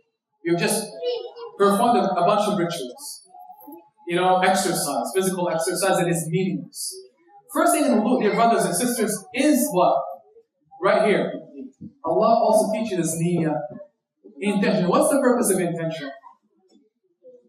To make you focus. SubhanAllah. Before any act, Allah says, take a second and think about it. Why are you doing it? Because if you define your objective and your focus, now you can frame the activity around it. And Allah will bless you and give you the reward on top of it. Imagine if you think a second before you go, in your heart you're saying this. You're not verbalizing. This is for Allah. I'm about to make wudu to meet Allah. But brothers and sisters, take a second. Consciously think about that name. What is the next thing we do? Like another reinforcing step. Notice all the steps Allah is teaching us, and the Prophet ﷺ, to help us focus. So that we benefit. So you make your niyyah, and then it's not enough. You say what? Bismillah. On top, say again, so that in case you're not thinking, in the name of Allah I began. Because we know if you begin any activity without the name of Allah, it's haram. So Allah is yet again teaching us how to grow. Teaching us the etiquettes. Say Bismillah, in the name of Allah I do this, and Allah blesses it for you. Are you thinking, in Allah's name I just begun? Does it remind you of Allah when you say Bismillah? Does it weigh anything in your heart? How many of us, brothers and sisters, and all of us are guilty of this. We get into the wudu, we're talking, chit-chatting, perhaps even backbiting, laughing, doing everything but not thinking of Allah. So, state of total intranquility. You have your name. You say Bismillah. You remember Musa taking off his shoes, right? You're about to enter into the sacred valley, you're prepared. Let those thoughts come into your mind. Allah is waiting for you. Waiting for you. You begin, and we know what the deal is. You begin washing your hands. Correct? So you wash. What are you thinking about, dear brothers and sisters? Are there any thoughts in your mind as you wash your hands? Any thoughts? Yeah. Any thought can come to your mind to help you. But it's how much does this matter to you? If it matters to you, you're going to be thinking about things that inshallah can help you. What if you start thinking, SubhanAllah, this hand, I'm purifying it for the sake of Allah. And these thoughts in your mind, brothers and sisters, it's not like you have to say them or not say them or think them or not think them. These are thoughts that inshallah can accompany you to help you transform your experience. What if you're washing your hands, this right hand, and you're thinking to yourself, SubhanAllah. In your heart, you're making dua, Ya Allah, make it one day. Perhaps shake the hand of the Prophet. I'm getting it ready. Hear this. SubhanAllah. And you're washing it, and as you wash it, you think of the water that has touched it coming to be a witness for you on the day of Judgment. This water that is dripping will come as a witness. All kinds of thoughts, dear brothers and sisters. Perhaps just those two thoughts. Then you wash the left hand as well. And as you wash your hands, you're thinking, SubhanAllah, I'm going to embrace the Prophet. Allah, make me embrace the Prophet. Make them shine. Right. Make, Ya Allah, as I wash them, let light, I see the light coming out of them. Make them, make the light coming out of them an indicator of light of the day of judgment that can mark me as a believer. All kinds of thoughts that you can think about that are in the Quran and the Sunnah of the Prophet. that will make this washing of the hand meaningful. Imagine now if you wash your hands as such. Thinking about the Prophet shaking his hand, light coming out of them. Now you go to your mouth. And you're indeed thinking of the blessing, the very water that Allah bless you to put in your mouth. And you're thinking, you put the water in your mouth, you're thinking of all the terrible things that you've said. And you know they were painful. Perhaps you're feeling bad about them, perhaps you're not. But you're thinking, Allah, clean this mouth. If it's cursing, Ya Allah, clean it. Do not allow it to curse again. Maybe it has been backbiting, Ya Allah, forgive it. Forgive this tongue, don't burn it. Let this water wash away not just what is in the mouth, but what the mouth has uttered in those few hours since the last wudu. Do you remember the salat cleans us? Now we're also actually doing the actual cleaning. What if you're making those du'as as you wash your mouth and thinking to yourself, Ya Allah, wash it from the sins, from the inappropriate things, the obscene things that it has said. Do you think if you've trusted in Allah Azza wa Jalla, brothers and sisters, and you're making these du'as, Allah's going to turn you away? If you're showing such seriousness, inshallah, Allah will change you. Now you can be thinking about something else. This mouth is one day going to be very thirsty. Now you're allowed to drink that water. Remember the day when we were told we're going to be very thirsty, and you're going to be receiving a first drink? What am I referring to? Where? Exactly, Day of Judgment. Everybody's thirsty. And the believers will be summoned by who? The Prophet calling you. It's the first time you'll see him. And he'll be looking at you, dear brothers and sisters. Inshallah, those of us that Allah bless us to be in that gathering and allow us to enter into it. That will be called, imagine you being called, permitted to be called by the Prophet ﷺ. And the angels allowing you in, telling you come. And you come and here's the Prophet ﷺ standing at the pulpit. Next to him is the fountain, the basin that the river of Kawthar kind of flows into. Imagine you seeing that basin in front of you and you're thirsty. But the Prophet ﷺ will not allow you to drink from it with your hand. And he'll take the drink with his own hand and give it to you. What if you're looking at this, brothers and sisters, the mouth, your own mouth as you feed it, or as you put the water in it, and you're thinking, Ya Allah, allow this mouth to drink from the hand of the Prophet. And you picture it as you put the water in it. Is it going to be the same now? That act? No, it's not going to be the same. And you think Allah is not going to elevate you through that act of wudu? Of course He'll elevate you. That's now an act of preparation for the salah. And you're going to get more hasanat, inshallah, as you think about these meanings. Inshallah, they're going to become entrenched in your heart. Now, as you spit the water out, what can you be thinking about? You can be thinking about the boiling water of hell. Ya Allah, as you spit it out, you say, Ya Allah, don't torture this now with the boiling water of hell. Very simple thought, yet powerful. Yet it's transformative for you. It changes your heart and your mindset as you do it. Then you move on to something else, dear brothers and sisters. You put the water where? In your nose. What can you be thinking about? Tell me. What's the most beautiful thing that a mouth can do? Smell. What can you think about that? Ya Allah, allow it to smell what? Jannah. Brothers and sisters, do you recall when we talked about smell, the beauty of smell? How beautiful perfume or cologne or a flower make you feel like it just mesmerizes you. It gives you a feeling of ecstasy if it's really nice smell. Isn't it true? Isn't it true? Do you remember even on this earth, the distinct smell around Kaaba? Right? Isn't there a distinct smell? It just came from. Very distinct smell. They actually perfume the cover of Kaaba. Wow, what a smell. In the house, in the masjid of the Prophet, very beautiful smell. And they said from earth.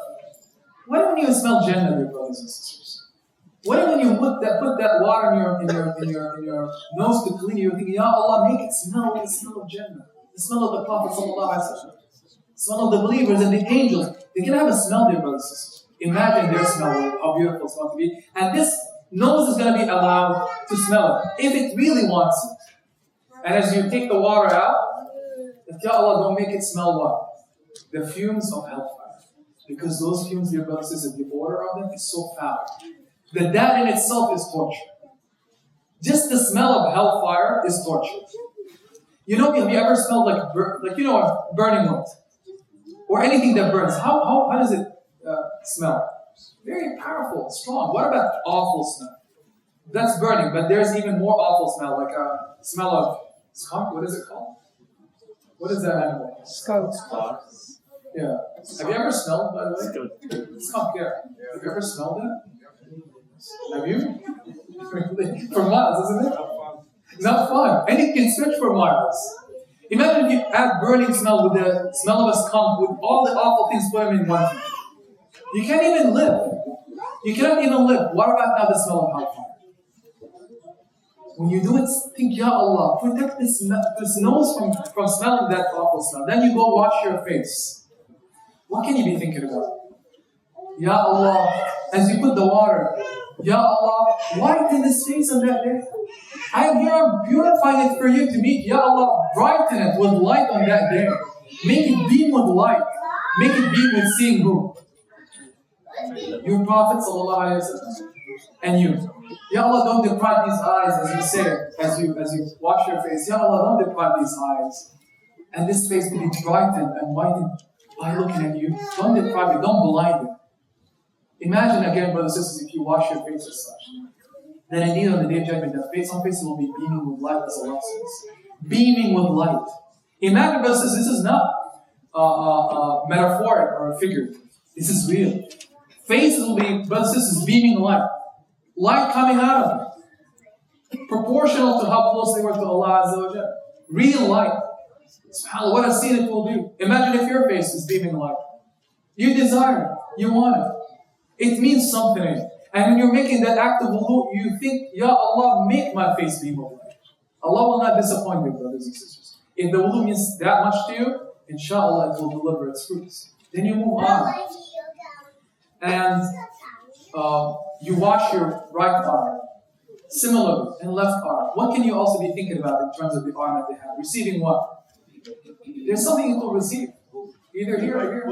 The book. Ya Allah, as I wash it, make this arm the one that both stretches out to receive its bulk. Ya Allah, as I wash this, don't make this arm receive the bulk. Right? Imagine if you're saying this in your heart. Imagine now, your limbs are going to testify for you. You're literally talking to your limbs. You're imagining them on the day of judgment. It's real for you, dear brothers and sisters. It's a spiritual experience that has transported you into the heavens already. And you recall, once again, as we talked about the face, subhanAllah, we're talking about not just the beaming faces, that when the Prophet ﷺ looks at the believers, how will he identify them? Muhajjalin. Or muhajjalin. Like horses. Exactly. You know the horses that are, you look at their feet and their foreheads, they're marked by what? Different color. You know what I'm talking about? The white. That's how the believers will be.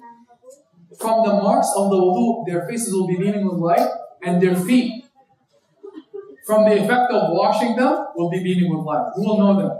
The angels and the Prophet ﷺ. And he'll be calling them, not because he knows who you are, but because he can mark you with the light coming out of you, your face and your feet. It is not to be mistaken. It's not a fake light. Oh, this was fake light. Who's next? Right? There's no such thing. SubhanAllah, brothers and sisters. Yet, how is this going to be real if the wudu hasn't meant a thing for us? And we've gone through it with such hastiness. Then you wash, you wipe on your head. And once again, so much you can think about. You wipe on your head, dear brothers and sisters, the hair on your head, and you can be thinking about what? Think of that day when the sun is so close, people are sweating. But Allah says, or the Prophet tells us, there are people who are under what? The shield of Allah. You know when the heat is intense, you feel it in your head. You actually feel the head boiling.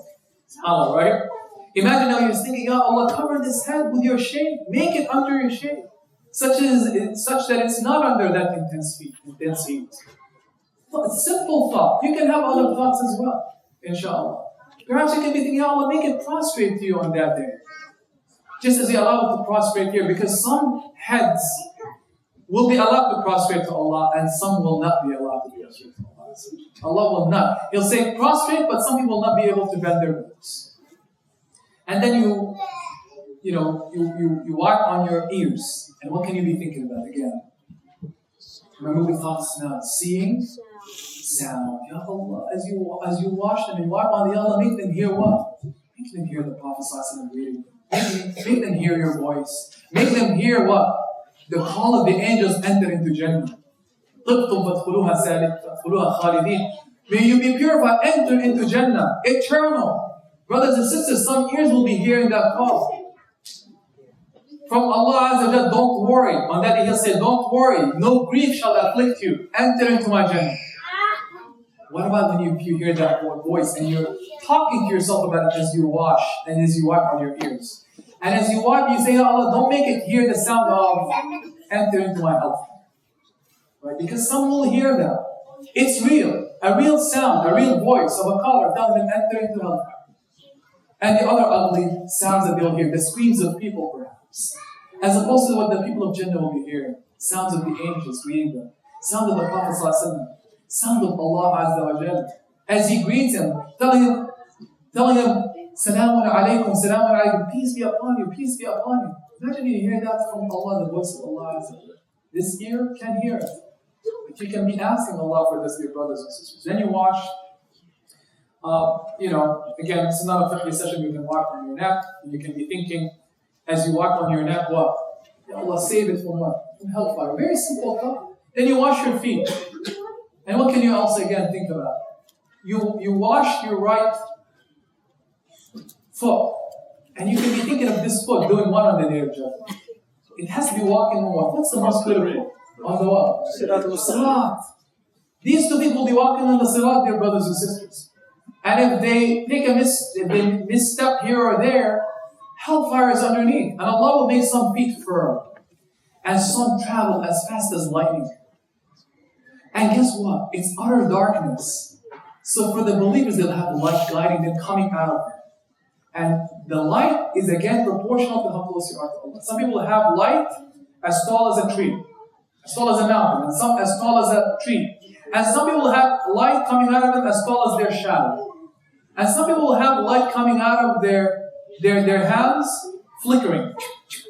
It's not always there. You know why? Because sometimes they were good with Allah, sometimes they were not.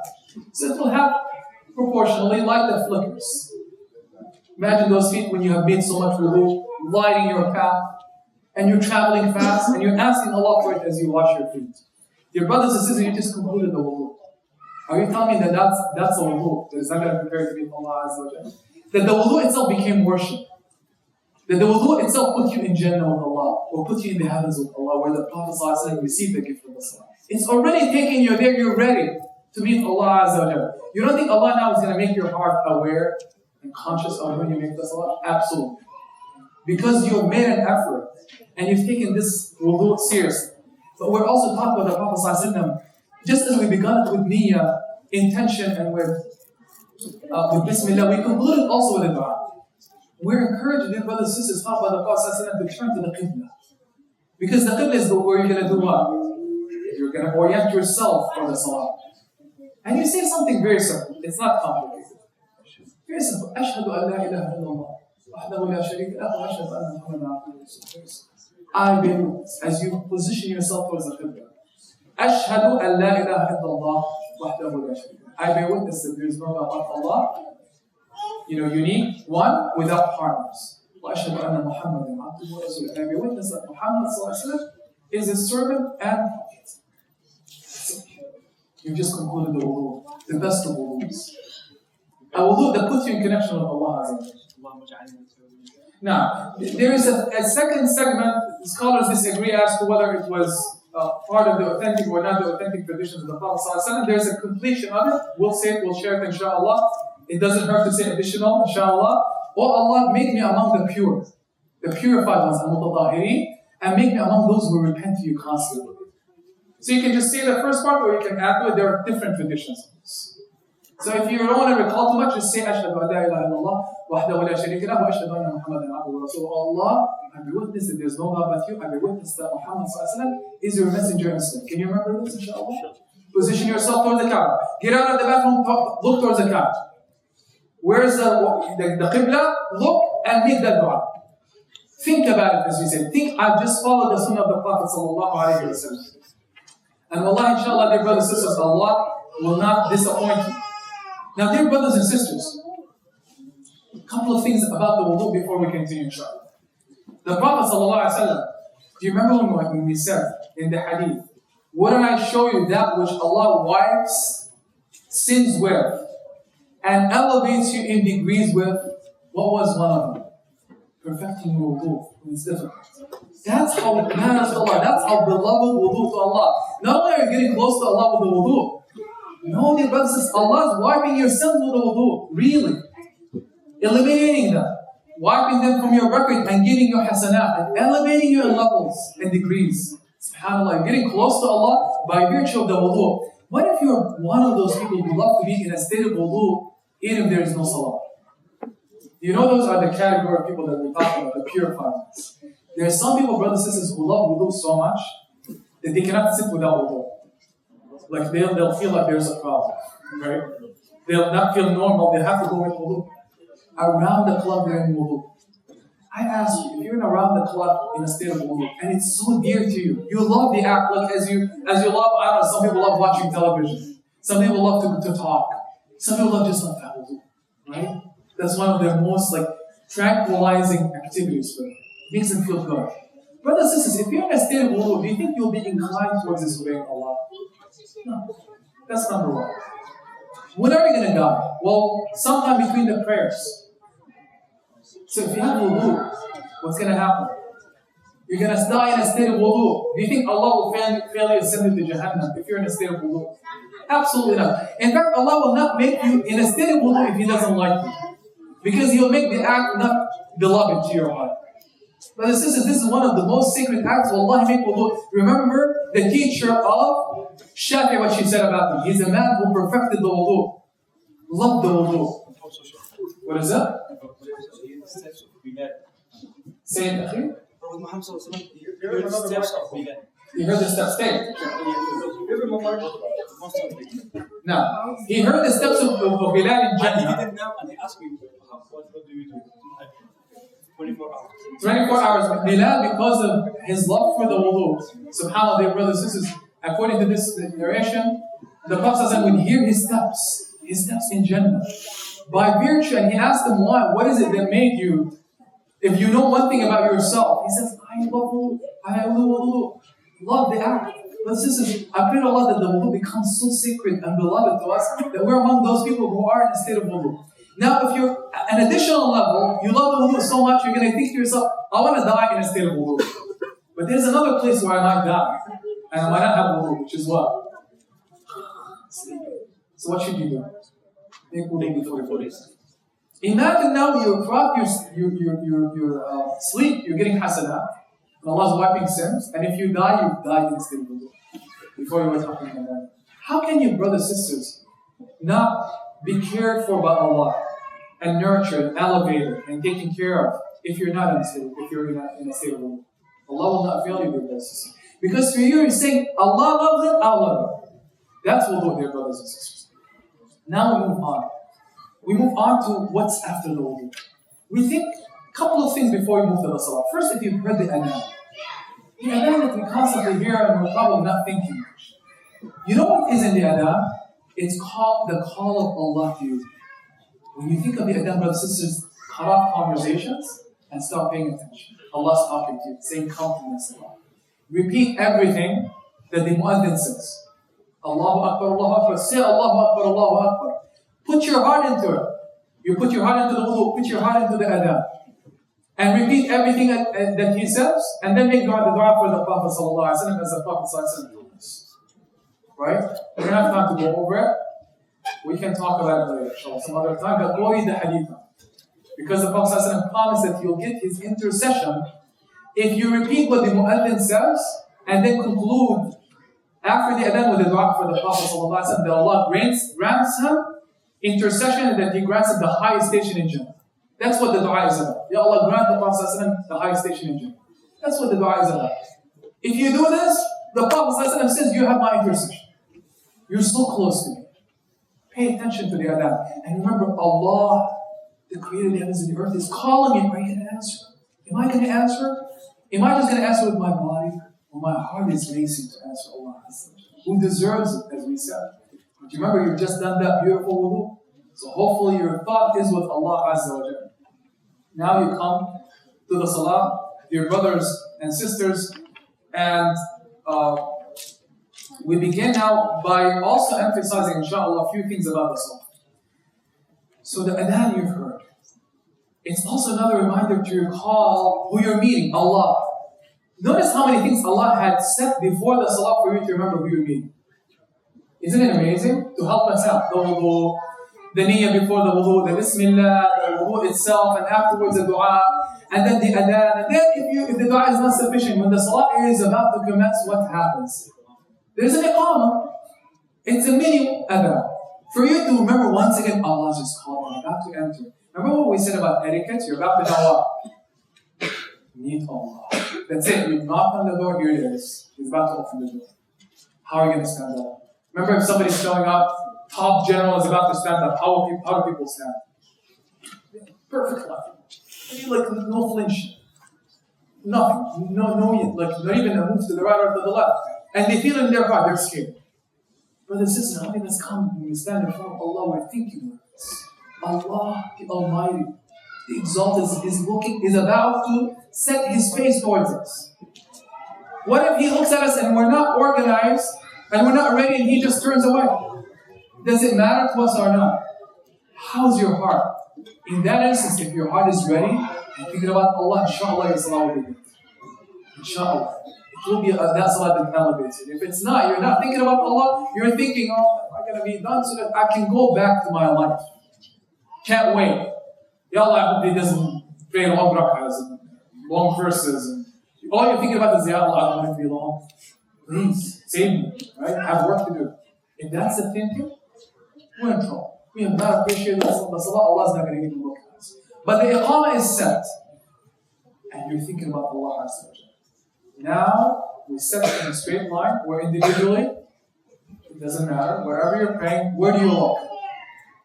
Qibla. Once again, orientation. The orientation is also to remind you, just as you're physically looking towards the Qibla, to remind you you're looking towards the Qibla, ultimately, it's a reminder of who you're meeting. Allah Azza wa Jalla. Where's your heart? Allah is telling you right now, your Qibla in your heart is what I care about. The physical Qibla is a Qibla. That's not what I'm looking at. I'm looking at your heart. But why is the physical important? The scholars say to their brothers and sisters, the physical precedes the spiritual, so to speak. If you have no physical composure, you're not going to have composure in your heart. That's why you notice in the prayer, what do? All of our acts are about respect and reverence. You notice straight lines, orientation towards the Qibla. When we say Allahu Akbar, we're looking where? Down. Do you notice these are acts of respect and etiquette? Do you notice? Why? And we're supposed to be calm and not talk and not eat and not do anything that shakes the tranquility. You're supposed to be composed. How can your heart be composed if you're moving too much? Does it? Can never be composed. So Allah's teaching us, getting us to arrive at the tranquility of the heart through the physical tranquility first. So there's a man the Prophet ﷺ found in the masjid, and he was making salah. And he looked at him, and he was done. He looked at the Prophet ﷺ and he said, go pray again, you didn't pray. So the man just went back and prayed. Then he looked at the Prophet ﷺ and he said, guess what? You didn't pray, go pray again. The man doesn't know anybody. He went the third time and prayed, the third time. He went back to the Prophet ﷺ and he said, you did not pray, go pray again. So the man came back to the Prophet and he said, oh Prophet Allah, this is all I know. What do you mean? Like, what is salah? Teach me. He says, look at so he observed something in what he did that he knew right away he has no khushu. Why? He said, when you stand up in prayer, stand up until you settle into your stance. And when you go in ruku', wait and be patient and settle into your ruku'. And when you go for your sujood, settle into your sujood. What does that mean? Be composed in each one of them and don't race. If you have done this, there's no khushu. So the physical tells you right away that the person has khushu or no khushu. If they're not composed in each act and taking time in it, there is no khushu. So the Prophet ﷺ is telling us for us to arrive at khushu, tranquility in the salah. First the wudu, thoughts of Allah. Then the actual acts need to be acts of total composure. If your body is moving too much, everybody's trying to fix everything in the salah, subhanAllah. Remember, even the tie, the hair, the hat, even the, like the kufi, everything is now having to be fixed in the salah. Checking on the thing, even checking on the watch, looking at, subhanAllah, we do things in the salah that we don't even sometimes do outside of the salah. Guess what? Tranquility, the body is done, out of the window. There is no composure. Because we're not there, dear brothers and sisters. We're not there. So we're demanded to establish physical composure first. So you look at the Kaaba. Towards the Kaaba, Qibla. And it's a reminder for the heart to look at the Qibla, which is Allah Azza wa Jalla, for Allah is looking at your heart. Then you have the niyyah. You're supposed to also, just as wudu, have niyyah. Where's the niyyah, the intention? In the heart. To say what? In your heart. Ya Allah, this salah is for you. Wallahi, brothers and sisters, you know it quite well. Many of us enter into the salah without niyyah. Isn't it true? How many of us take a second to think of our intention? Seriously, do we think of our intention? No. Yeah. So now niyyah is so serious that the act is invalid without it. But we rarely think about the niyyah. We're taking the act for granted that we just jump into the act without the most essential piece of it, which is intention. Allah is demanding, take a second, think about what you're doing. Why you're doing what you're doing and what you're doing it for. You need to apply your thought on it. I am praying for Allah in your heart. Think about it before you say Allahu Akbar. So now you have made your niyyah. Now you're about to commence the meeting. Remember, meeting with Allah. How do you declare it? You start it. Allah says first wudu. You cannot have valid salah without wudu. Invalid. You're ready? You say Allahu Akbar. Notice what we've done here, brothers. Raise our hands. So the salah has physical actions, physical gestures, physical postures that have spiritual meanings. Every single act, but we don't think about the meanings. But we are supposed to think of the meaning. Notice what we're taught. Raise your hand. There are all kinds of, there are different narrations. Raise them to where you're, level with your ear or level with your shoulder. It doesn't matter. That's not what we're talking about. But what does it mean? Notice what it does. You're raising your arms, your hands, motioning with the back of your hands backward, as if to say what? And you're declaring Allah is greater, without saying greater than what? It means greater than everything else. Who's saying?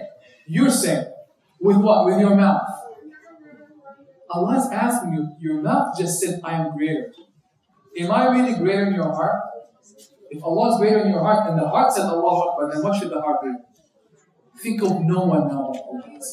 That's why we start with Allahu Akbar and we motion with your arms and hands so that the hand can help your heart. Remember?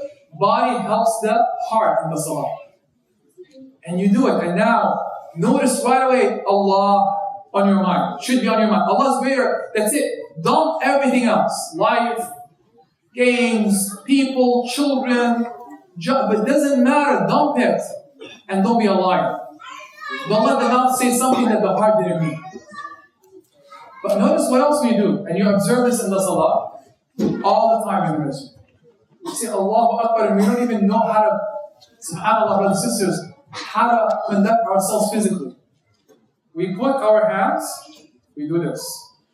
Again, you put it here, depends on the school of thought you follow, that's not the issue. Don't make an issue out of it.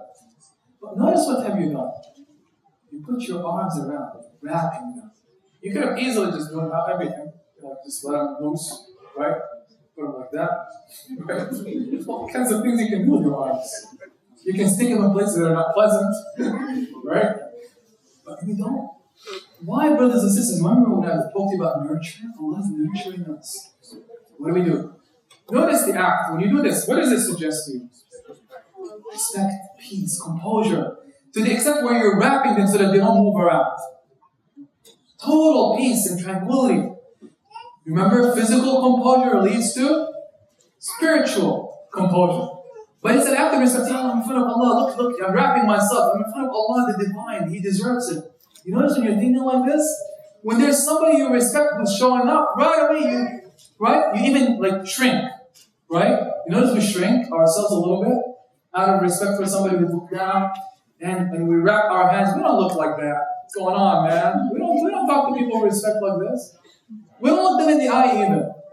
Right? Why are we doing it with Allah? Because we're not thinking much of Allah. he becomes so insignificant. Because we don't know him. Yet you do that with your arms. But now maybe you're doing this, but where are the eyes? Oops. Everywhere. And you know this, brothers and sisters. Many of us right here in this room who are looking everywhere but where? To the ground. Brothers and sisters, in the salah, you cannot look anywhere but at the place of your prostration. Please don't look anywhere else. Don't raise them any time in your salah to look around or to look up or to even pray while looking straight. And I have no idea what we're looking at. Like, seriously, how are you going to get tranquility if you're looking, checking out the scene while talking to Allah Azza wa Jalla? Really surveying the whole area, right? Let alone now, really now answering the phone and looking at it. SubhanAllah, dear brothers and sisters, there are hadiths, clear hadith, which it says that once you stop paying attention to Allah, SubhanAllah, Allah turns His face away from you. And if you have not comprehended what you've done in the salah is wrapped like an old piece of cloth and thrown back at you. Imagine, thrown back at you. Allah doesn't need it. As if you're extending a favor to Allah, who's opening Himself to you, coming to you, and you're saying, I'm not interested in you.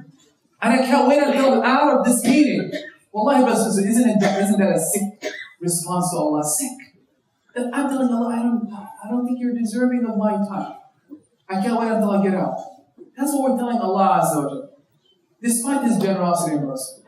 So brothers and sisters, put your arms like this, right over left, over your chest, over your belly, and look down as a sign of respect for Allah. Just for Him, think about it, just common sense. He deserves for you to be looking at Him. But ultimately, it's also to help you in your concentration. Insha'Allah. So you look down, dear brothers and sisters, and what do we do in the salah? These are things you need to go learn on your own. There are requirements in the salah, and there are sunnahs in the salah. We're not, again, talking fiqh session today, or what you're supposed to do and not say. But inshallah, go open a book, like fiqh sunnah, any book of it. Learn how to do the salah, and learn the things that the Prophet ﷺ said. Because the Prophet ﷺ said, pray as you saw me pray. Brothers and sisters, if you're the most sacred gift that you have in your life is the salah, wouldn't you love it to be like the Prophet ﷺ salah? And if you strive of all the things that you want to imitate the Prophet ﷺ, because we always want to imitate the Prophet, and we claim that we love him, and we claim we want to do what he does, but the thing he loves the most, which is the salah, we don't imitate. Learn what he says, sallallahu alaihi wasallam. It's all in the books. Riyadh al-Salihin, Fiqh al-Sunnah. Insha'Allah, tons of books that speak about how the salah is supposed. What is that?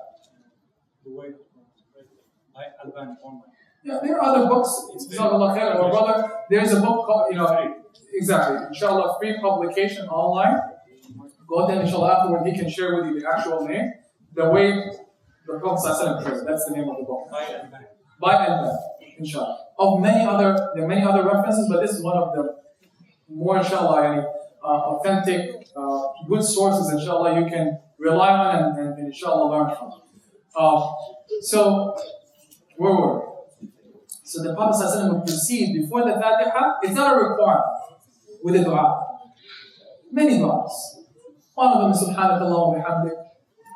Tabarak ismuk ta'ala jaddu wa la ilaha ghayruh. There are other ones. But go learn one of them. You don't have to, but if you do it, you're learning what the Prophet ﷺ did. And now you're complementing your salah. It's a beautiful dua that sets the stage for the salah. So you make the dua and then you say what? A'udhu billahi minash shaitanir rajim. Wallah, brothers and sisters, if you think about just that, you realize what Allah is doing. Now He's calling you, inviting you to say, I seek refuge in Allah from the shaitan. Why is that? Why is it important to seek refuge in Allah from the shaitan? He's the one who wants to block you from Allah. The one standing between you and Allah in that salah, who wants to make sure you have no connection with Allah, is the shaitan.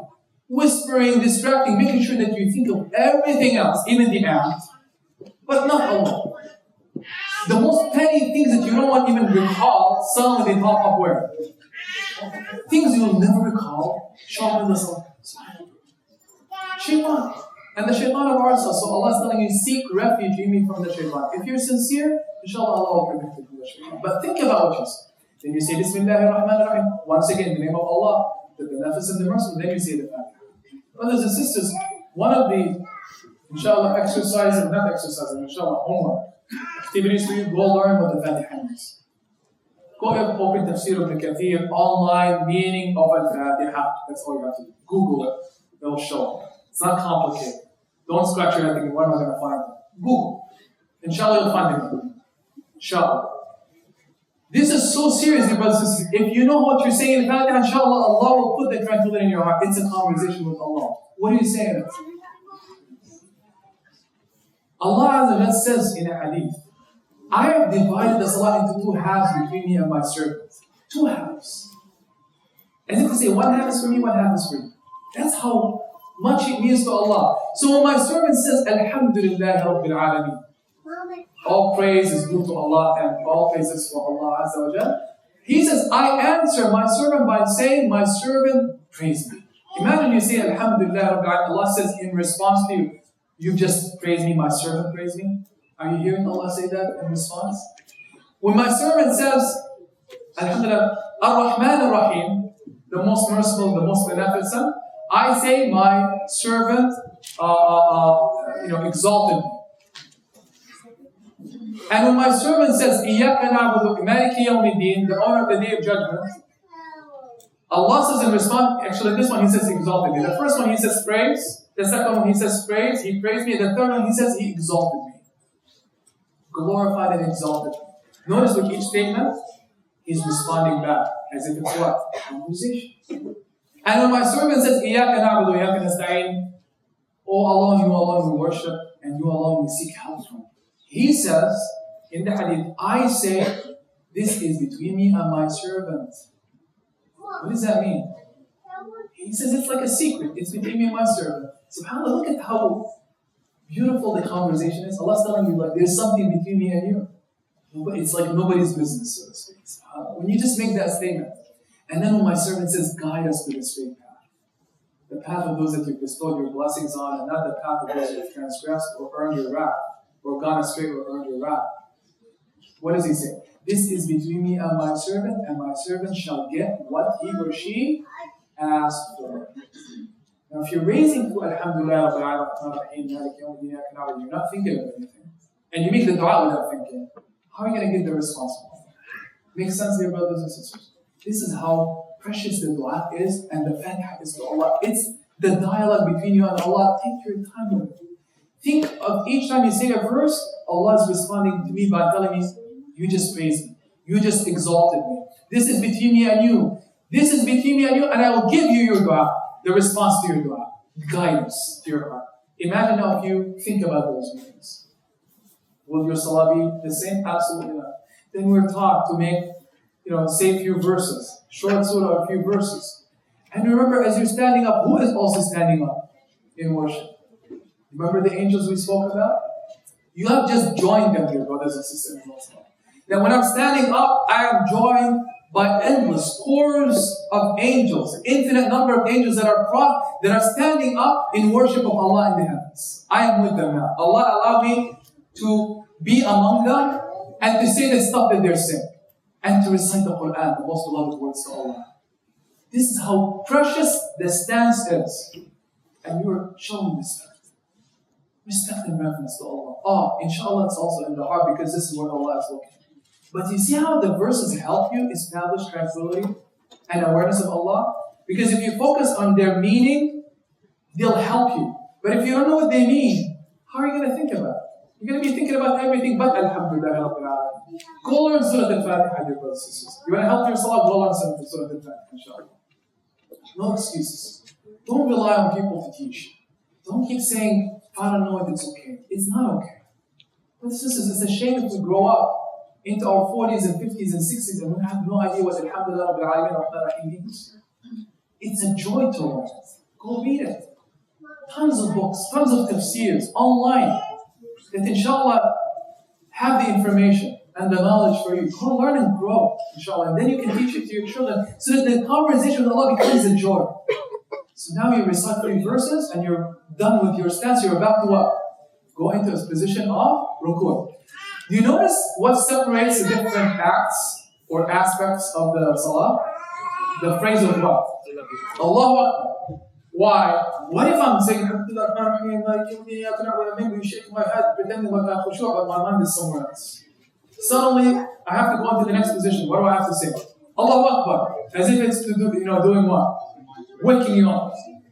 SubhanAllah. So you see how keen He is to bring you back? Because if you come back, He'll come back. He doesn't just say, I'm leaving you, let's say I'm over. No, if you come back, He'll come back. So He reminds you, I am greater. So in case you started thinking about your children, I'm greater. In case you started thinking about your job, I'm greater. It is to bring you back. But many of us still say it, and we're not. Now we go into a position of ruku'. And I want you to remember, brothers and sisters, as we say now, we're joining who once again? Angels in the heavens who are in a state of ruku' since they were created. We might be joining them now for a few seconds, but we're joining them. Allah is permitting us to bend our backs for Him. And we say, SubhanAllah. The ruku' is a position in which the Prophet ﷺ says, glorify Allah. Praise and glorify Allah together. That's what your job is. Glorify. Keep saying it. Subhana Rabbil Azim, Subhana Rabbil Azim. Prolong it if you can. It's a meeting with Allah. Are you enjoying it? Ya Allah, I'm with the angels, making glorifications of you. How much do you care? Ya Allah, Allah is, brothers and sisters, witnessing this, talking to you. An act, a sacred act. This is an act that will put you in Jannah. SubhanAllah. Beloved to Allah. Are you willing to prolong it a little bit because it's a joy? Or you can't wait? Or you're pecking? Sometimes you see the ruku' of someone and they go, where it's impossible to even squeeze Subhana Rabbil Azim one time. Yet for that person, I just said it. How did you say it? It's physically impossible. Right? Because Subhana Rabbil Azim takes a couple of seconds. And you've just done that in half a second. Because we're not thinking. We think we said it. We didn't say anything. Talent, mashallah, right? We become efficient, right? Our immediate response and act. We're not there. Prolong it. The Prophet said, brothers and sisters, it is narrated one time in the Salah. You know how long his ruku' was? I'm not saying we can do this. He recited in the one rak'ah, Surah Al-Baqarah, Al-Imran and Nisa. And his ruku' took as much time. This is the story. This is from Anas ibn Malik. He tells us this. Anas Malik got tired. What is it? He couldn't even keep the prayer of the Prophet. He enjoyed it. And his sujood was as long. Not just 3 seconds. He was taking his time. He loved Allah. He wanted to prolong this meeting with Allah because it was a blessing for him. A healing for him. So he says, SubhanAllah. Keep saying as much as you want to offer yourself. Then we get out of that position. Another sacred position. We say, Sami Allahu liman hamida. Allah hears the one who praises Him. It's a condition that has been articulated. You remind yourself, Allah hears the one who praises Him. So what should you say? Rabbana wa lakal hamd. Oh Allah, to you belongs praise. But what did you just say to yourself? Brothers and sisters, the expressions are reminders for you to appreciate that Allah is hearing you. So you say, Allah hears the one who praises Him. Like as if to say, hello, praise Allah, right? He's hearing you. We're not again thinking about what we're saying. That it's literally like, wake up. Allah's hearing you. Praise Him and He hears you. So you're supposed to not say, Rabbana wa lakal hamd, thinking Allah's hearing me. He loves to hear the one who praises Him. So indeed, Allah to you belongs praise. And if you learn what the Prophet says, he actually makes a longer praise of Allah. ربنا لك الحمد حمدا كثيرا طيبا مباركا فيه ملء السماوات وملء الارض وملء ما بينهما وملء ما شئت من شيء بعد اهل الثناء والنجد احق ما قال العبد كلنا لك عبد. He takes his time in the response. He's not just saying ربنا ولك الحمد. Although it's sufficient to say to you, my Lord, belongs all praise. But the Prophet says a longer version. Because he loves Allah and loves to praise Allah. And wants to think of Allah hearing him. Now you're standing up. And notice what we said, you're taking your time in each posture. Don't quickly go through them. That means that the positions are not, you have not done them, essentially. There's no tranquility. So you stand up. And you're also supposed to, or again, you can drop your hands, you can put them back. It doesn't matter. As long as you're maintaining tranquility and you're thinking about praising Allah and you're praising Allah. Now you're invited to join or participate in another sacred act, which is what? Sujood. You go down and sujood.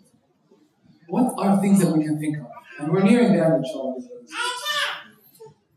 You've just again joined this chorus of angels, the armies of angels in the heavens that are making sujood. Think of how precious that is. I've just been allowed to join that incredible company of angels.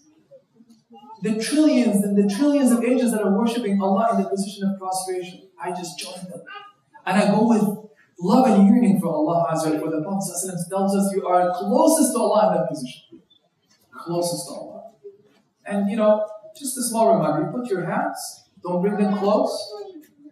Don't spread your fingers out. Do them like this, pointing where? With wide enough space, you put your hand on the ground, touching one. Forehead and nose. Not just forehead, not the top of the head. Like I remember, I love living children who make the sujood with the top of their heads and they look at that. Right, to see what's in the ground. And unfortunately, some adults do that too. I'm going to bust that.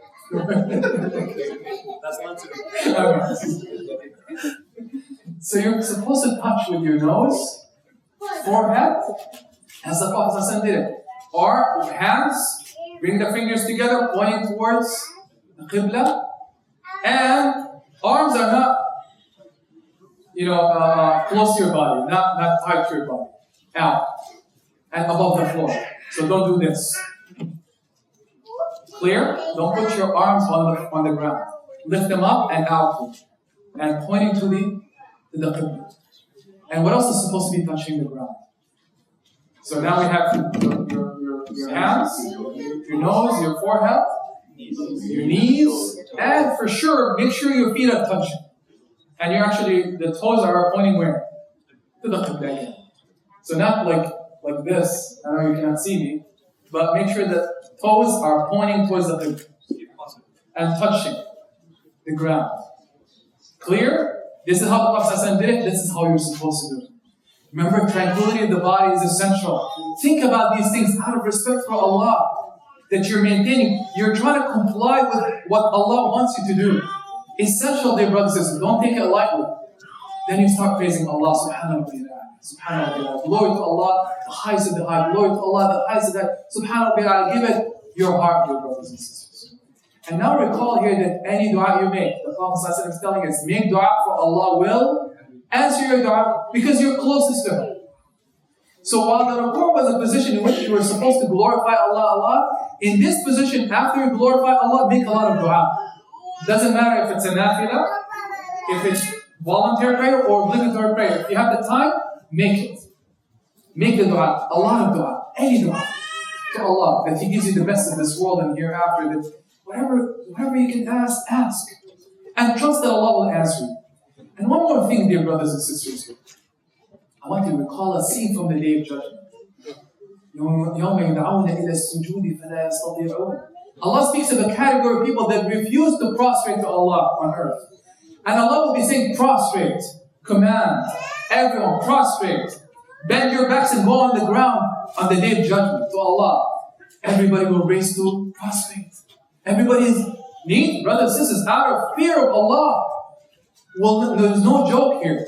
Everybody will feel compelled to make it, wants to make it, to obey Allah. But guess what happens to those who refuse? On earth, the prostrate, they try to bend their backs, and their backs are not bending. While the believers who prostrated flow into the motion, easily go into prostration. Because they've enjoyed it on earth, Allah doesn't allow them to do it here. Why is He depriving the other ones of doing it? Because it's an act that is very beloved and sacred. So He will not allow them to do it there. He'll make them humiliated and go on their knees, but not to respond to the call for prostration, for it was the best of acts on earth. And those who refuse it here will not be allowed to do it there. Isn't that amazing, dear brothers and sisters? Can you think about this when you're making the prostration? Ya Allah, make my back bend. Make me prostrate to you on the day when you're recalling people to prostrate. And some will not be able to do it. Think of the angels doing it. And make those du'as, brothers and sisters. Wallah, if you make those sincere du'as, and you're appreciating that sujood, and you're enjoying it. You're talking to Allah. Wallahi, Allah will not fail you or disappoint you. Inshallah, He'll heal you. He'll change you. He'll make you leave the salah and change a human being, inshallah. But you're not going to be the same. you get out of that sujood. And you repeat the acts of the prayer. Be it the second rak'ah, you get up again, and you repeat this whole thing. But we know what we do in the second. If it's Salat al-Fajr, or Salat or actually the other prayers. In the second rak'ah, we sit down. Right? And if it's Al-Fajr, we conclude on the second. If it's another, we conclude on the third. And if it's Dhuhr, Asr, or Isha, we conclude on the fourth. So let's take us to the conclusion. Because the rest of the salat should be a repetition of what we said. The thoughts, the meanings. Now you have stood up for Allah. You made wudu. You stood up for Allah. You made ruku for Allah. You glorified Him. You spent time with Him in prostration, appreciating the sacredness of it. All of these acts, you're talking to Allah, you're actually meeting. But there's even a greater, closer place with Allah. All of this, it's as if you can pretend like you're at the door of Allah, talking, but not yet. Brothers and sisters, once again to the analogy of you going to the house of a host that you wish to meet and sit with. So you come and you're ready to meet your cleansing and your preparation and your purification. You put on the best clothes and you go anxious and you might have called them on the phone. They say, "Come over," and then you come at the door and you knock on the door. And you're hoping that they'll open the door. And they've opened the door, and then you talk to them. Right? And they might be having a conversation with you, but your hope is that they tell you what? Come in. You come in. And then your hope is what? If you really love them. You're standing. Your hope what? Did they tell you? Please, here's a chair, the best of chairs. Because I want to spend time with you. All the salat is as if you knocked on the door, you've entered and you're talking to Allah, but you're still standing up. And you're hoping that you're allowed to sit in His court. But the generous will never turn you away. And He'll always have a seat for you in His court. All of this, Allah's telling you, now prostrated yourself to me, you've made the ruku for me, you read the Quran for me, you've come all this way to be with me, you deserve to be in my court, sit down. So as you get out of your sujood, you do what? You sit down. As if Allah literally told you, sit in my court, and now I'm going to be talking to you more. So what is the first thing? To remind us that you're now in the court of Allah, having sat in the house, the court of Allah with Him. And notice how we sit, also with a position of what? Respect. We're not spreading our feet facing like the Kaaba, right? Don't be too comfortable. But we don't do this. How do you sit down? Total peace and tranquility. You bend your feet, your legs and feet backward. There's a way in which the Prophet sat in the salah. We can talk about some other time, or we can demonstrate it shortly. But let's talk about the knees. You put your hands on your thighs and as well as your on your knees and thighs. Total respect. Where are you looking? Once again, down. Respect, right? Not spread out. Not facing, with your feet facing Allah with the qibla, astaghfirullah. Total respect. But you're reminded you are now sitting with Allah Azza wa Jalla. So what's the first thing we say in Tashahhud? At-Tahiyatullah. What does it mean? Greetings to Allah directly. In the first part, brothers and sisters, the form in which you said it, it's as if you're talking to Him directly. That is to remind you you're talking to Allah where? In His court. Who was in His court? In that journey that we spoke about, the Prophet ﷺ. And in that court, he greeted Allah. It's as if now you're sitting to greet Allah similar to what the Prophet ﷺ did. SubhanAllah, it was amazing. You're greeting Allah Azza wa Jalla as if He's there in front of you. Greetings to Allah and compliments. SubhanAllah, tahiyatullah wa salawat wa tayyibat. And then you greeted Allah as if He's there in front of you, you're in His court. You've been permitted to sit there with Him. Then you turn to who? The Prophet ﷺ was also in the meeting. And you say what? Assalamu alayka. SubhanAllah, who? O Prophet of Allah, you're greeting the Prophet ﷺ in your tashahhud. SubhanAllah, dear brothers, how many times have you thought, I just greeted Allah and His Prophet ﷺ? As if they're in front of me, and I can hear their greetings back to me. And then you greet yourself and the righteous people, Assalamu alayna wa ala ibadillahi as-salihin. It's a conversation with Allah, it's a greeting with Allah, it's a talk with Allah back and forth, and His Prophet who are there with you. That's the honor of sitting down with them, dear brothers and sisters. That's what the salah is going. It's a build up for you to sit with Allah and His Prophet. Then you declare, Ashhadu an la ilaha illallah. Ashhadu anna Muhammadan Rasulullah. The best thing you can say is that you don't even leave the meeting without bearing witness that God is one and the Prophet is His Prophet. And then you make salah on the Prophet to get the blessings. Allah is still teaching you to make salah on the Prophet so that you can build the relationship with Him. Because you need Him on the day of judgment. So that you can be with Him. His nurturing love for Him in your heart by making you make dua for Him.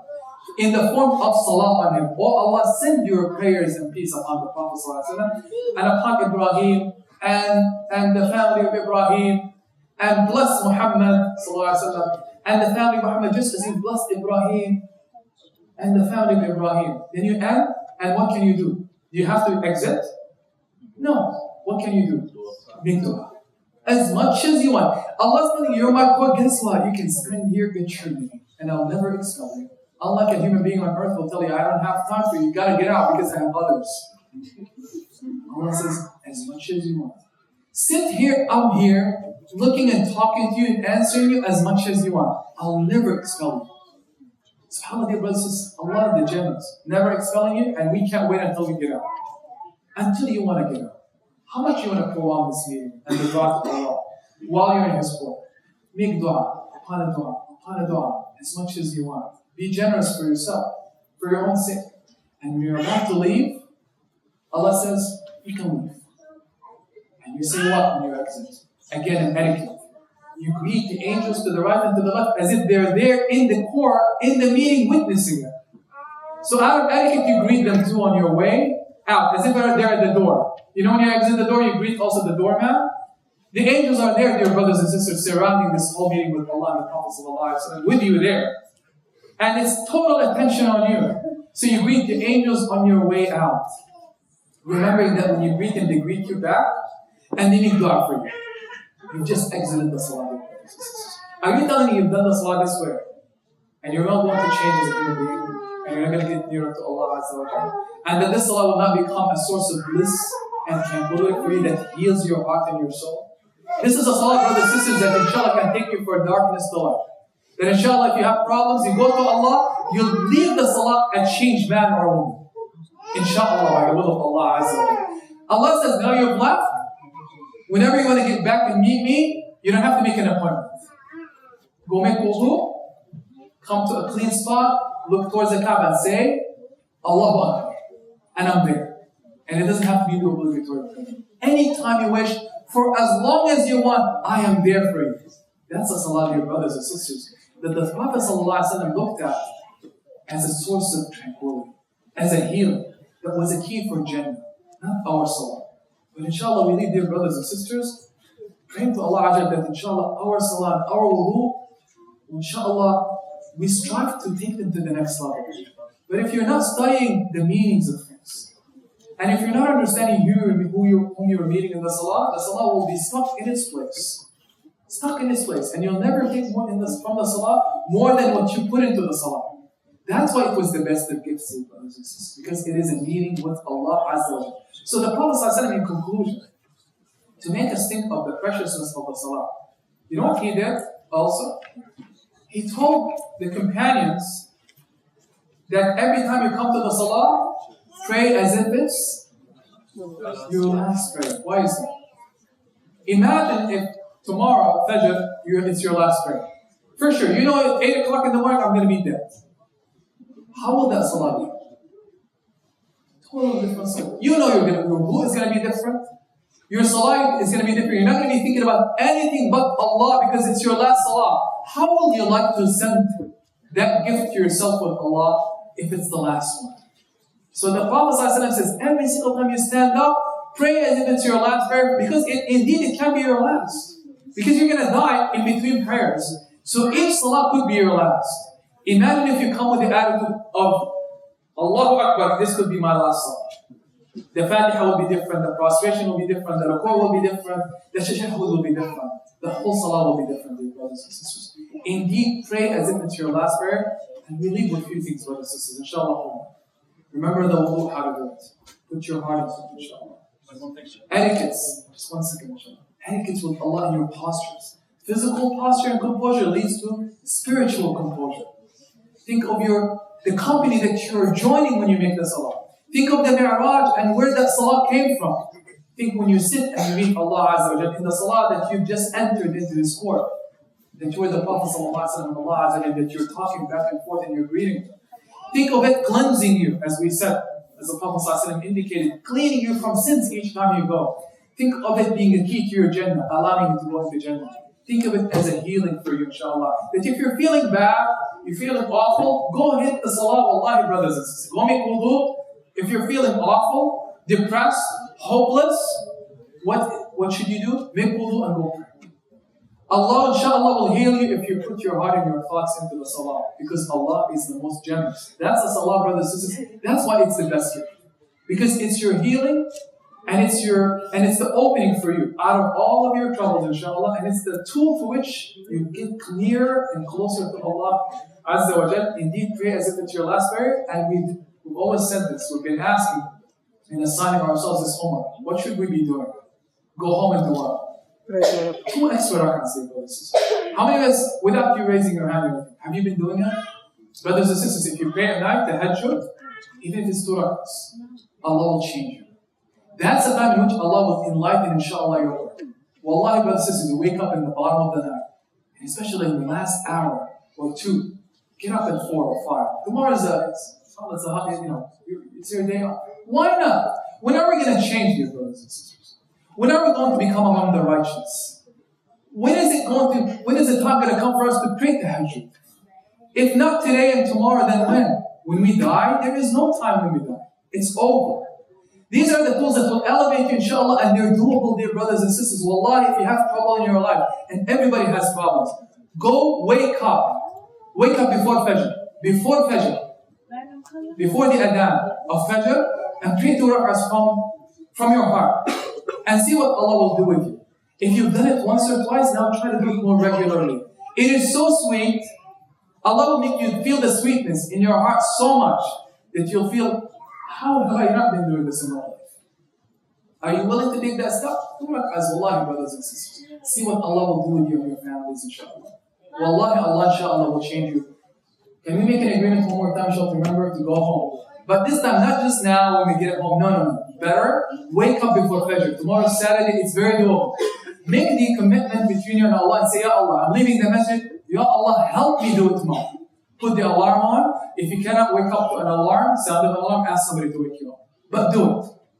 Wallahi, brothers and sisters, if you're that sincere, and Allah is observing you and witnessing this gathering, and you leave this night, think to yourself, I'm going to wake up tomorrow at 5 o'clock, or 5:30, whatever. Whatever you want to offer yourself. I'm going to make a good wudu, and then a good salah for the sake of Allah, that can inshallah transform me. See what Allah will do. Try it, and keep doing it, inshallah. As much as you can. This is the gift that you're sending yourself, and it will be waiting for you, inshallah, in Jannah. We ask Allah, dear brothers and sisters, that He transforms our salah and our wudu. We ask Allah that He grants us tranquility in our salah. We ask Allah that He brings us nearer to Him in our salah and our wudu. We ask Allah to make us among those who purify themselves. We ask Allah that He elevates us in our salah. We ask Allah that He grants us the best in our salah. We ask Allah that He makes us among those whose salahs are accepted. We ask Allah that He grants us enlightenment in our salah.